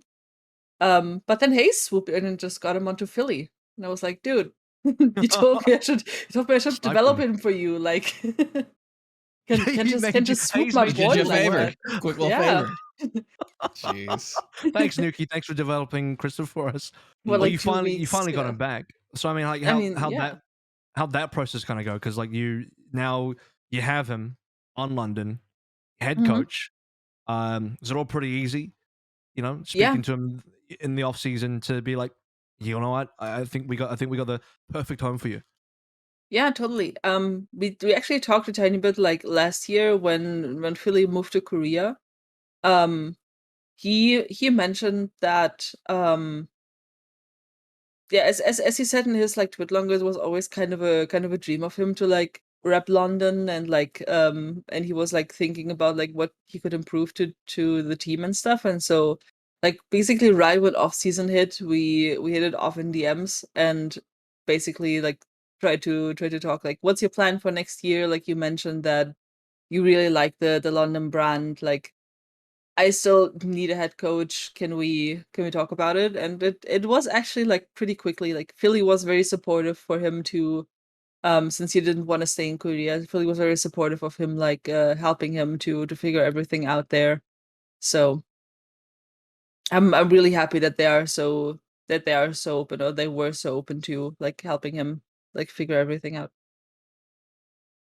When it comes to like that era of time as well, going all the way back to your kind of beginnings, lovingly referring to you as, the queen of Europe back in the day. I don't know if anybody You in guys, like seriously need to stop Still that. bringing I that tell you up. for like 5 years to stop calling me queen. it's been a long time and I still haven't, hasn't punctured my thick Pesto skull. started it. I hate him for it. I don't know that a lot of people remember, going back to like the Copa del Boop, all these tournaments they used to organize. Is there any like memories any fond moments that you can recall? Anything that you look back on, and any funny stories from your days spent like doing tournament organization and working the back end of events? Oh, I do have a lot of like fond memories of it when it comes to like organizing the first season of Contenders. That was really fun. Helping them with like facilitating Contenders season 0 as like an admin for Europe and for NA. It was really fun. Like working with Blizzard for the first time, like getting approached by them to observe World Cup was really nice.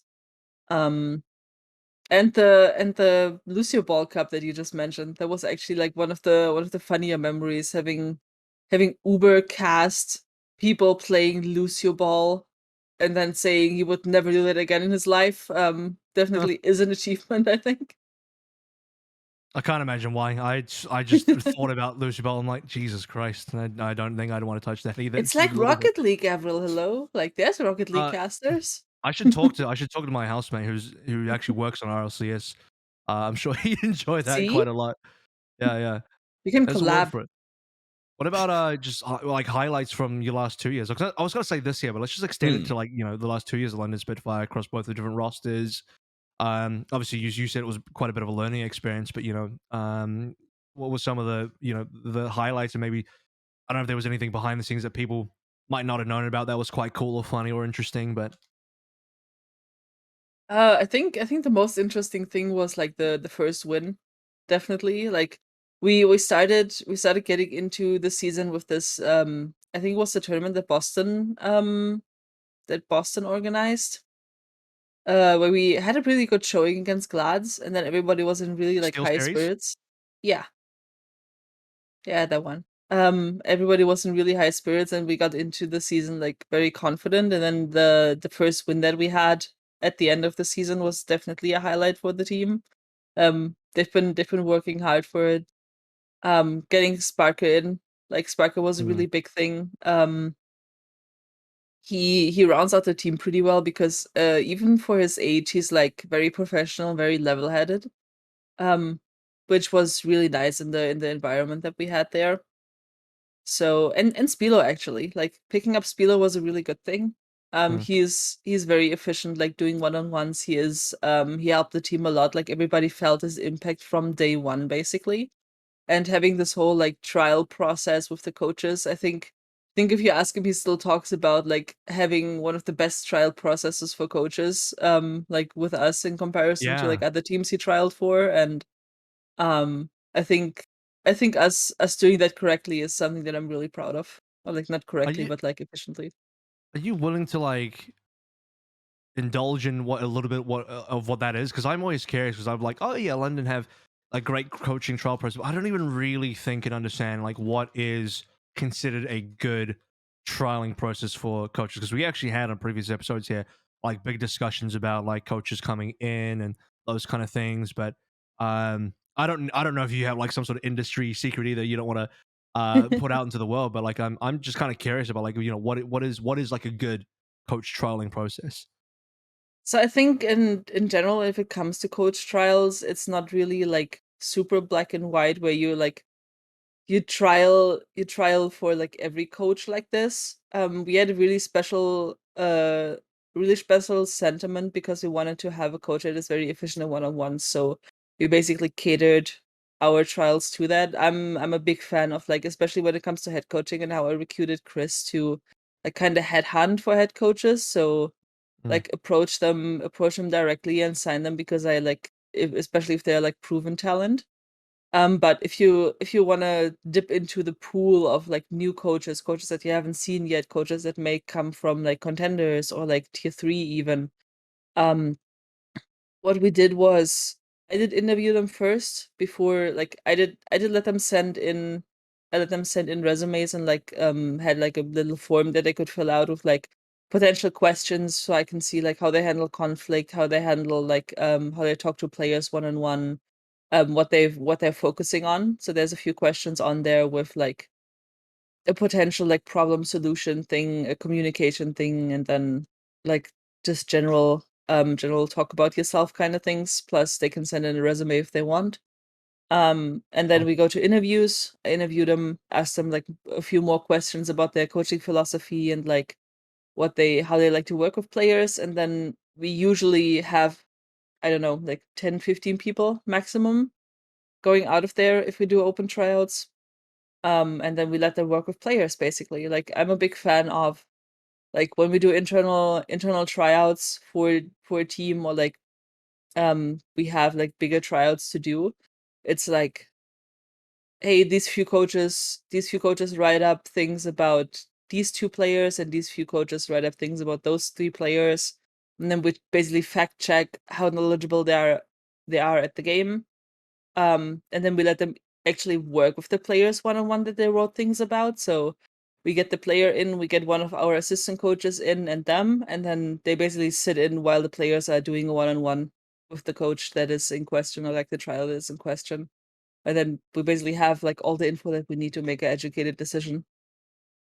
I mean, that's thorough and impressive, but also I can't imagine maybe even daunting as well for you were doing that, but then going into a new game as well, we're like, well, we'll just figure it out apparently. So things Yeah, will get. Overwatch 2 is more complicated since we I don't can know only anything imagine. about it yet. Yeah.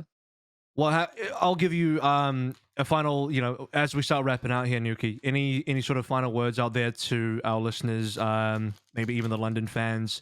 Any shout outs and what we can look forward to in the coming months and in the coming season. Yeah, I would like to thank the fans that are still sticking around for doing so. I know last season wasn't the biggest win that we had since we had the good like first and second season, but we hope to be better. Like improvement is something that we strive for, and we will try our best to do so with the new roster. I hope the first 3 signings were a bit exciting for you guys, and maybe even more. Maybe at the time this Ooh. podcast comes out, there's like one more signing already. So Yeah. nobody Well, knows. do you want to leak the chips are signing here, or should we save that for later, or what? There we go. No. That's like the bonus for at the end of the signing period, basically. Okay. Like we know Extra that credit. every roster Christopher is in, there is a potential chance of the chips are signing, Never and know. we are working towards a very good UK roster. So Yeah. who knows? Like You need a mascot. All right. Well, he is definitely good for that. I bet. I mean, Philly, dude. I mean, Philly really. If nothing else, they satisfied that portion of having chips. He has thrown. one of the They- highest win rates as an Overwatch League player. I'm just saying. Very true. True. If we Nice. talk about pure percentage of play, He also fell Is off the that bench some twice. that debut probably had some great viewership as well. I think he brought in some eyeballs. Maybe not for the best reasons at times, but it was good. Carpe, chips and fish or whatever it was a fun meme. But yeah, cool. I mean, again, shout out to Hangar 9 as well. That's the community for Spitfire, and I've worked with Spitfire in the past, so I know how cool Hangar 9 are. So there it is. Look forward to London Spitfire in the 2022 season in Overwatch 2, and we'll look forward to how you guys get on as well, Noukky. Thank you so much for coming you. on the show. thanks for having me. Also decided to bring onto the show Overwatch's #1 Chinese Overwatch aficionado in Kenobi. We have a TCP number 200. Welcome. A pretty regular guest, actually. I remember, like, even before I was here, Kenobi was on pretty often. So, how are things doing? Do name the disease you have currently, by the way. Oh, it's not. It's That's how I we're think starting I'm the show. Just Okay, FYI. yeah. You're just gonna violate my HIPAA rights. I see how it is. Okay, all right. I see how it is. I have my freedom of rights. Yeah, but I'm happy to be here. I'm usually the one that Joe would call when they needed a quick person to replace someone who wasn't here. So now I'm here for the 200th episode, and I am quite pleased to be here. And talk some Overwatch with you guys. Joe, that's Quick context, 2 for by the 2. way. That's 2 for 2 guests that feel awful because of you. What? Just saying. We're 2 for 2 for now. I They keep could have score. said no. I'm just saying. I'm keeping score. I need to give quick context to the audience, by the way, is we had a little pre-chat before you came in here. You said you were 6. That's why I asked you what disease you currently have. Otherwise, Yeah. people are like, man, that's kind of like a weird question for Avril to just come out with. But, and also, you didn't really answer the question either, but we'll move on. Like, we don't need to know. It's fine. We were just concerned. I'm sure the world out there is I mean, concerned. you for but what- already introduced him as a Chinese content Overwatch. There it is. aficionado, right? We Oh, is that my diagnosed it. disease? How is I'm addicted to Chinese Overwatch. how is that and you and Chinese Overwatch? How's all of that? Chinese Overwatch had a good year, honestly. in Yeah, my it opinion. had a pretty What do you good think? year. Not as good as last year, though. I mean, we can't really ever get as good as last year because we had Team C. But this year, it's been. I'm talking about Chengdu. It's all about Chengdu. Yeah. Chengdu. I mean, in terms of their play, I was really. I think they shocked a lot of people. I think they kind of faltered towards the end, which was kind of unfortunate, especially with all the hype that Leave got around Bad being manga. MVP. But I think overall, I think this was a really good year for Chinese Overwatch with Chengdu specifically. I think bringing Ray back to the team was really, really impactful because I think when Dokebi was the coach, it was not looking good for Chengdu until it was like towards the back end of the season when they started, or when I guess they fired him, and then they brought in Chen, and then Chengdu started to look like pretty okay. But I think like Chinese That's right. Overwatch really had a good performance this year specifically. In Overwatch League, Leave is the MVP. I think very deserving of it. I know AVRL, you've like talked about a lot of the time this year about like how Leave should have been MVP.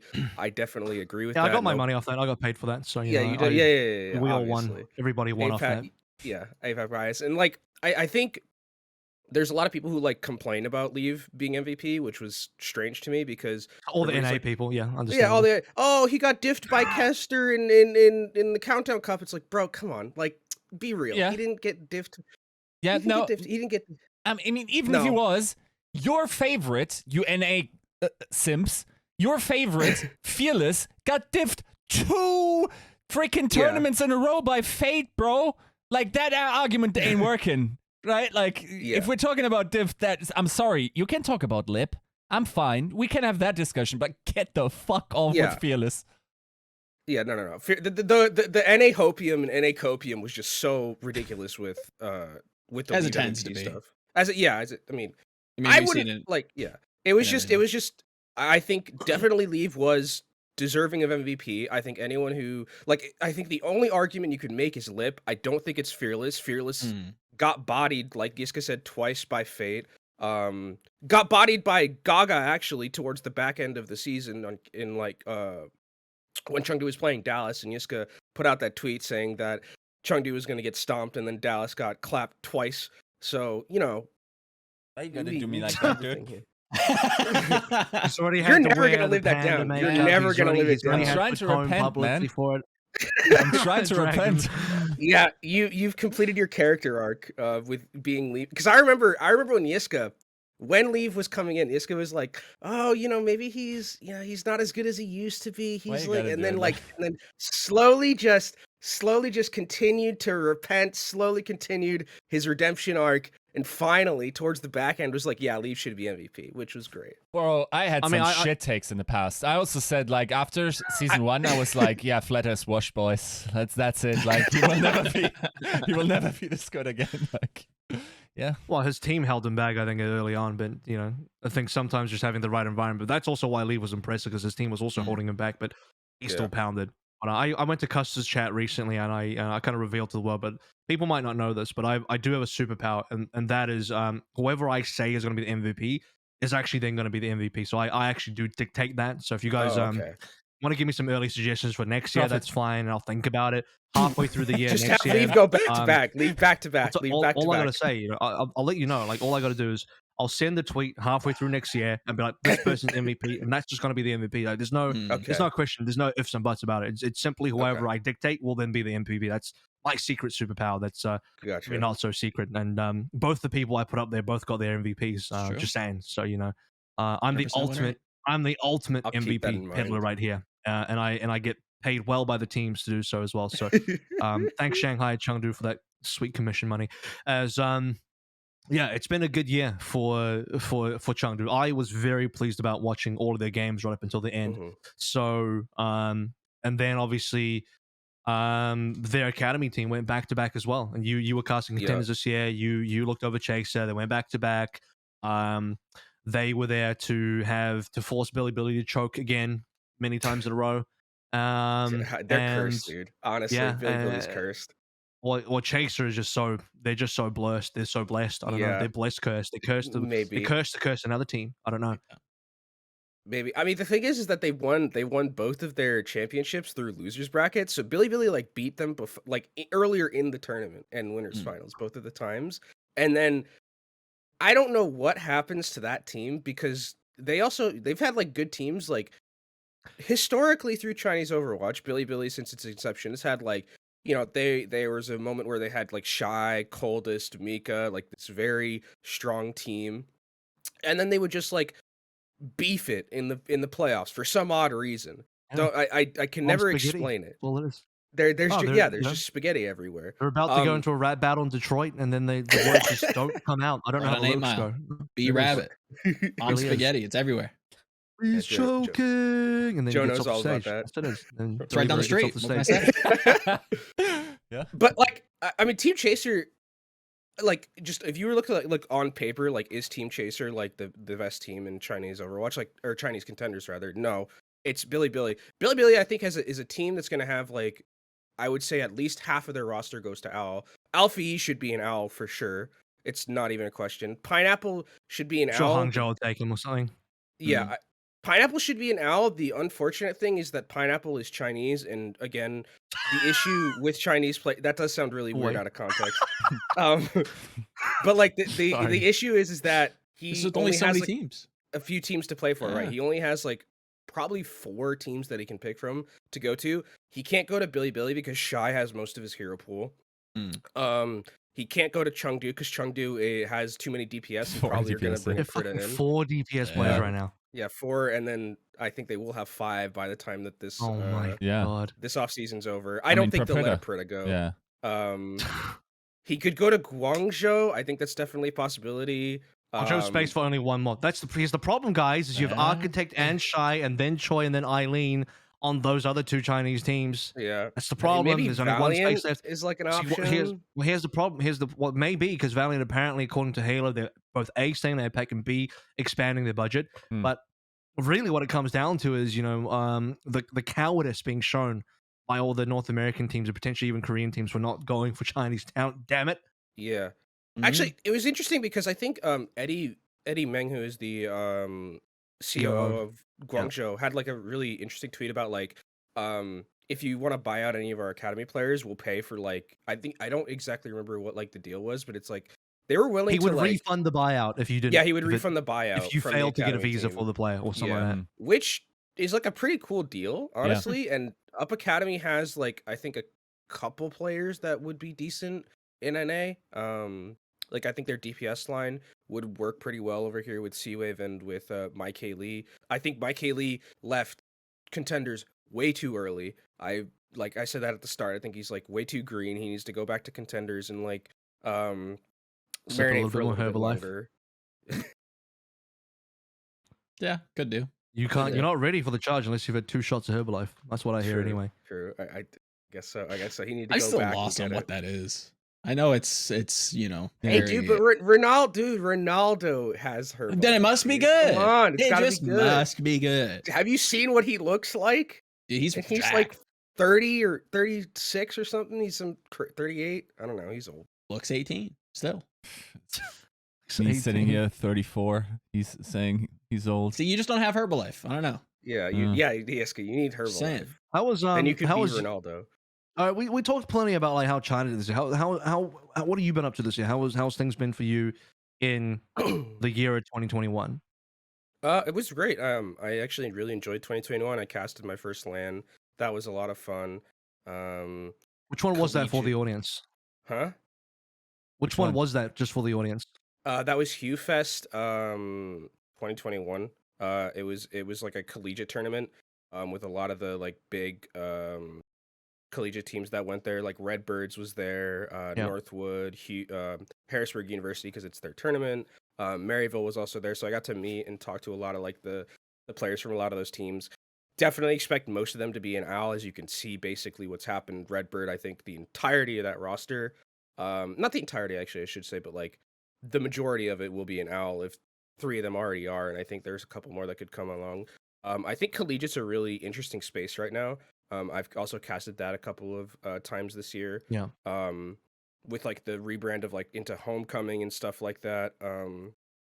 It's been again with Redbird's success because Redbirds bring in like basically the American Tornado skeleton and like making their team so dominant. I think they have some like crazy map win-loss record. Like at Hugh, they didn't lose a single map.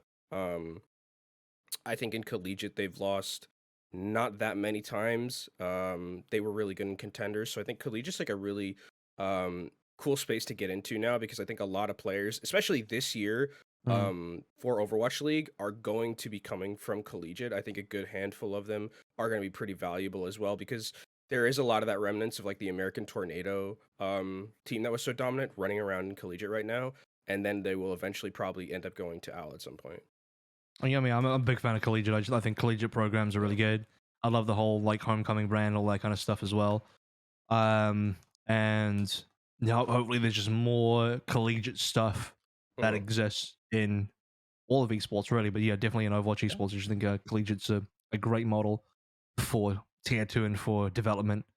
So yeah, I mean, sounds good. I mean, that's been all pretty solid kind of stuff. What Can I bring it back to Chinese contenders for once, or real quick again? Because like one thing I'm really interested in, and I think that's also a lot of viewers, is like top Chinese talent coming in next year, right?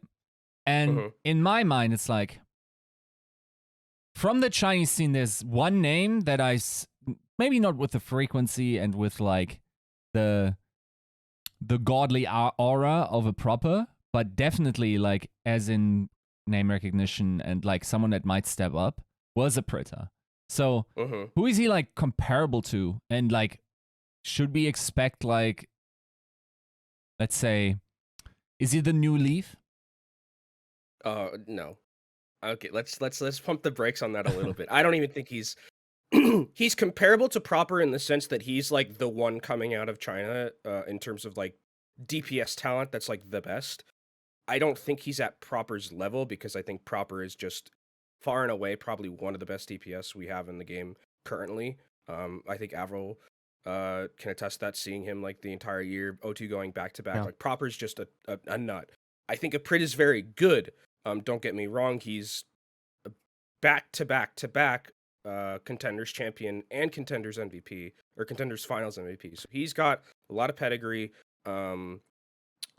The issue with Aprita has been always his hero pool, because he started off at Flag Gaming when he first won his first championship as like this kind of like Tracer one trick, right? He played realistically only Tracer because it was that meta where it was like Ball Zen, I think it was like Tracer, Sombra, like stuff like that, and he would like just play Tracer and just like diff people. They were the team that beat Team CC, which is a pretty big feat last year because Team CC was one of the best one of the best contenders teams we've ever seen. Aprita's mechanics are extremely good. Again, the issue with him is that he is very much pigeonholed into playing Tracer. His McCree's like pretty okay. It needs a little bit of work. His Ashe isn't really on like the same level as like the best hit scans, like Leave, for instance. It's not comparable to that. So I think while Aprita is very good and deserves a lot of the hype that's coming around, I don't think he's not like the next Leave or anything like that. He is a very capable DPS, and I think he actually combos really well with Leave as like a sidekick, because I think he offers a lot of those like hit scans that Leave doesn't necessarily need to go play, and he can play things like projectiles, which I think Leave is also very good at. Not to say he's bad at hit scan, but I think Aprita does a better job of complementing Leave than like maybe someone like Jinmu, depending on what the meta is going to be. And with 5v5, where I think hit scans could potentially be pretty strong, Aprita would be someone that I would definitely look to keep if I'm Chengdu, or get some pretty good buyout money for if you're going to let him go. But I don't think they will, and I think they'll probably swap him with someone on like I think Jimmy will probably go back to like Team Chaser. If I had to guess, that's what I would expect. What, you wouldn't send Cookie back? That'd be my guess. Yeah, I guess you could send Taro. I'm still baffled as to why they added I Taro forgot Cookie Taro Cookie. Gonna be honest with you guys. Forgot Taro Cookie existed. That's on me. Didn't really. I forgot that was a signing. So yeah, you swap him and Taro Cookie, and then you probably just have a pretty good DPS rotation with Jimmy, Aprita, Jinmu, Leave. Like that's a pretty decent DPS core. And going into 5v5 again, where DPS might be like even more impactful than they were in the past, I think it's definitely something that Team Chaser or Chengdu can realistically, viably continue their success with. Tell you what, I just caught your damn hand in the Taro Cookie jar there a little bit, but yeah, no, I and another point real quick as well is man, the amount of money that I have personally made for O2 Boss this offseason, like fuck, I should get some money for this.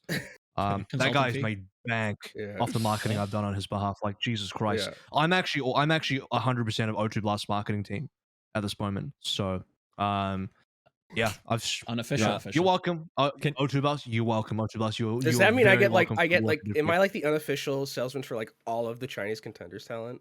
Like, do I get any commission from that? Well, the problem there is you're just selling a Aprita from Chengdu back to Chengdu. So Well, There's not that's much not of a true. sale to That's be not made true. there. I could finesse some. I can finesse some other people out of some money, Whereas dude.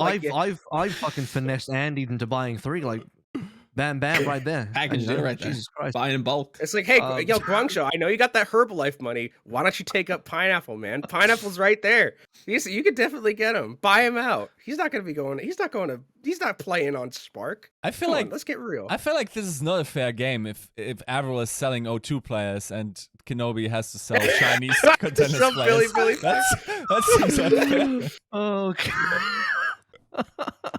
That's your. I see. I don't disagree with you there. That's But like, God is damn. there reason to believe, like, just like in the development of China, that this might be a reach? Because like we saw in other esports, and now I guess given this world's performance, maybe that isn't true as much true anymore. But that certainly, like, China can be a force to be reckoned with, and the best region in the world in some esports, for at least for a limited amount of time.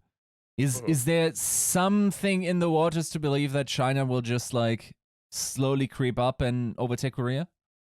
No, because they can't have any under 18 players anymore. Boom, done. I mean, I think. But I guess I got right there. I can't. Is that the answer? Is for that you. actually a thing? Is that really like something that's so strictly enforced? I don't. Well, they did have to postpone a week of contenders China this week because of that. While they like figured out like Chinese contenders had to postpone a week of their play while they like figured out. That's not a leak or anything. Like that was. Well, like, they looked at everyone's passports and be like, when are you born again? Yeah. So I don't know how it's going to affect it in the long run. I'm not really into in depth into Chinese politics or anything like that. But I think for the thing about Chinese contenders is that besides the only like time that we've had like a good like really good like team, like a good core of 6 players that have been like, you could say like, okay, all of these players could go to AL, was when we had Team CC and Lucky Future Zenith back in like 2018. Those are the only 2 times. Every other time it's been like, this is a team that has like 1 or 2 really good players that could go to AL. And I think at this point we're in that same area where it's like there aren't that many great teams. It's just that you can cherry pick from like probably 4 teams, I would say, out of the top, out of the 8 teams that you have, you can cherry pick 4 players or from 4 teams, specific players that could go to AL. I think it's going to take a little bit of time because of that, where it's like you need to kind of really start seeing a lot more of talent influx, because we don't have that right now, I think, is in China as much. Like I think at this point it's going to be like a Prita goes up, that's like 1 player. Like Liga probably goes back, it's like another player. Well, he's on 2A, he doesn't count, but like Pineapple maybe goes up, that's 2 players. Potentially Seawave and MyKaylee go back, and then like you're really like trying to figure out from there, like you're reaching. I think there's like those players are like the ones that could go forward. So well, you need a Philip Valiant, like that team needs to like pay some real salaries. I think they'll keep a. I would assume they'll keep a decent amount of the players from T1W or from last season. I mean, like Müller, and I think no, they would be doing themselves disservice. But then at the same time, I am talking about IGC, so they're doing themselves disservice is probably their brand at this stage. I don't know. I will believe the Valiant when I see their roster and when they sign Dia. Okay, Jessica, I need you to audibly laugh so the audience, so this audio only viewers can understand what you just did. I'm just saying Omega Lu. Okay, so yeah, so for the people listening, Yiska did an Omega lol. So just picture his face. Omega lolling is what he just did in response to my comment. But look, you talked about Kenobi, you talked about like new wave talent coming in. That's gonna be exceptionally hard if only players above the age of 18 can actually do that. Yeah, I mean, there's really not that much like incoming talent from China, honestly. Like it's for all games, by the way. There's not even just Overwatch anymore. But yeah, I mean, with it, even regardless of like just the whole age restriction on 18 thing, if that's actually happening, there really isn't that much talent. It's kind of all there. After like Team CC, it was basically like that was like I think honestly, and I hope I'm wrong about this. It's probably too early to tell. That was the peak. I don't think we'll see in Chinese contenders a team like Team CC ever again. I think that was the perfect combination of just like players, of timing, of just raw talent that the Chinese region had to Yeah. offer, where basically everyone went to Owl besides Dia, which I still think is a robbery. Damn, forgot about Super Um, Rich. Done him dirty, Oh, he's on Team CC. I forgot about him. Right. man. He's in I Korea remember. right now. I don't- remember more about China than you do so far. I'm just You've gotten me 2 for 1 right now. You're 2 for 0 right now against me. A guy forgets about Taro Cookie. How could you forget about Taro Cookie, the most Taro- impactful dude, player of the Chengdu I Hunters can't believe it. in I the can't one map that he believe it. played? Speaking of people that everyone forgets about, is there any chance for Dia? He should go. I mean, Valiant would be the one if he. The Oh, thing is, man, why Valiant would would they be the sign one. him now if they didn't? First off, for all the other Chinese teams, there's no reason I think, and this would be like, why would they sign him now over signing him last year when he's coming off playing for one of the best teams we've ever seen in Contenders history? Like, Didn't he decline? Yeah, Didn't he not that want was to play the story. Valiant? He said he did not want to play for Valiant. Well, he didn't want to play for Valiant, which I understand. I understand at that point not wanting to play for Valiant because he's already had the mental stun lock of basically being 0-40 Shanghai Dragons. Doesn't want to go back to Valiant where he's not going to get anything built around him. He's coming off the back of playing with 5 of the best players we've ever seen in Chinese Contenders. Like, I wouldn't want to go to Valiant. He makes enough money streaming. He's totally fine. Yeah. No, that makes perfect sense. All right. I mean, what's coming up, man? So as we start wrapping up here, I'll give the floor to you. Bit of a shout out if you want, or plug yourself. Talk a little bit about you and things you're getting up to. About the campaign that you're running in your back right shoulder. Just anything. Oh, yeah. We just we got a new idea for one, and Joe's actually gonna be a part of it, so that's gonna be fun. I think that as well.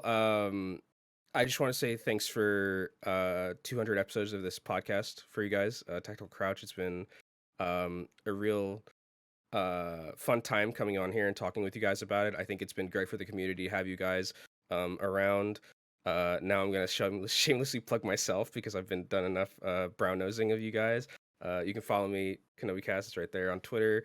In terms of what's coming up next, maybe collegiate, cross the fingers. We'll see what's happening with Homecoming going on to this year and next year, but crossing my fingers for that.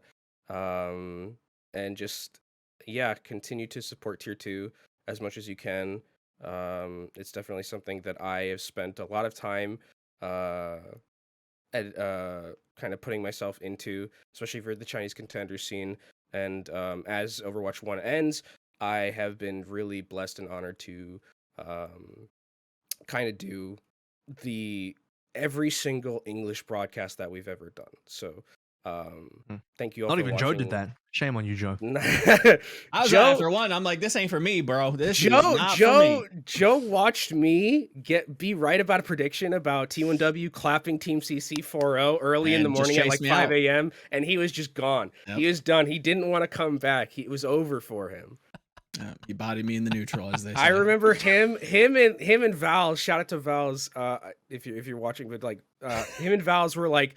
We're so upset at me. They're like, oh, there's no way T1W's gonna 4-0 Team CC Kenobi. You're crazy. And then bam, 4-0, and then T1W doesn't lose a map until grand finals. So Back Joe, when I was on my Orchid shit. Joe is gone. Shout out to those Orchids. That's a throwback. I don't know. Well, Joe's he's on a new world grind now. He's on a whole new grind on totally different shit now. And we'll look forward to collegiate, more Chinese Overwatch. Hopefully it's still pounding even with all the restrictions, stuff like that, and things are still going through. And looking forward to a great 2022. Thank you so much for being part of TCB episode 200. Mr. Juice. Well, there it is, guys. That is episode 200 done and dusted. Man, we have had quite the mega episode. I bet it's probably, longer than what we thought as well, because I remember at the start, we're like, how many guests should we get and how long should we have each guest on? And, we kind of pencil in a bit of a time, like, maybe about this kind of time, but this is TCB, guys. We always know that things go way longer than planned, like every single time. I think we went slightly over the budgeted time allocation for each person by at least 5 to 10 minutes per. So, Yeah. but we got good stuff, man. That was awesome. I'm so happy with the quality of guests and like all the discussions. Like, I think every single guest, I wish we had on for like another 15 minutes easily. Yeah, for sure. if we do it again, which I have a feeling maybe the community would like, it's gonna have to be on special occasions, but Yeah. it's not as bad as I assumed. No. People are pretty well open to, you know, either waking up You at the assumed it butt was crack of bad? dawn or. I mean, it's managing, you know, 4 different time zones. It's a global thing, you know. It's Right, got to right. be kind of tough, but for the most part, people were pretty open to the idea of coming on. Definitely didn't have too much pushback. And I think that's also like a good lesson for young journalists. Like, people are happy to talk about their passion. Yeah. You are not a nuisance reaching out to these guys, right? Like, and thank you, Joe, for like organizing all of that, because like this went pretty smooth. Of course, you always have some no-shows. That's just how it goes, right? It happens. But yeah, no, overall, like the mega episode format is definitely also something like that I could see maybe for playoffs or something like this, right? Yeah. Yeah. It's do. opened the door to a lot of curiosities in my mind of like, oh man, we talked about a few topics and a few discussions that I wanted to dive in deeper if it wasn't for time constraints. True. And I almost like, you know, we got to get some of them back on, just kind of tie up some loose ends in that regard, or Yes. have another catch up at some point. Mhm. And maybe it's the kind of thing where like I even started brainstorming in my head, like, you know, who else would be really good to get on in future for another guest episode. Yeah. But it's been a ton of fun, man. And you know, celebration 200 episodes of TCP, of which I was definitely here for the bottom part of it. But even just seeing John again and talking to John, and reliving the first 170 something is was a cool little thing as well. Yeah, for sure. Always good to get the OG back. And yeah, like you said, I'll echo a lot of the sentiment that, you know, getting illuminated on maybe some of the off-season, you know, stirrings, why things are happening, you know, people, you know, moving positions, maybe even moving out of esports. It was good to kind of get everybody's touch base with everybody again. For sure. Well, I mean, now we go back to boring Overwatch talk, right? Playoff season is about to be very long, guys. Like, yeah, we'll see, man. Because that's the other thing is, you know, after talking to the guests, it's like all the roster moves will eventually be done. A lot of them are almost already done. And if not, like by January, it'll be here's all your completed rosters. We'll talk about that, and then after that, Yiska's finally gonna have to pay attention to Overwatch 2 because literally we're gonna have nothing left. So, I mean, I have some side tangents left in the holster, ready to shoot. Oh yeah, you backed it up. All right, I see that. We'll save it. Really, you know, write your material now. Really stock it together because this is gonna be a bit of a marathon until the new season starts. After the rosters are completed and off-season roster mania will be concluding as well, which is as crazy as that sounds, will eventually happen. So we will see you all for episode 201. And again, thank you so much for being part of the TCP journey, all 200 episodes, or if you just joined us recently, like I have, in terms of sticking around with TCP. I hope you stick around for 200 more. We'll see you next week.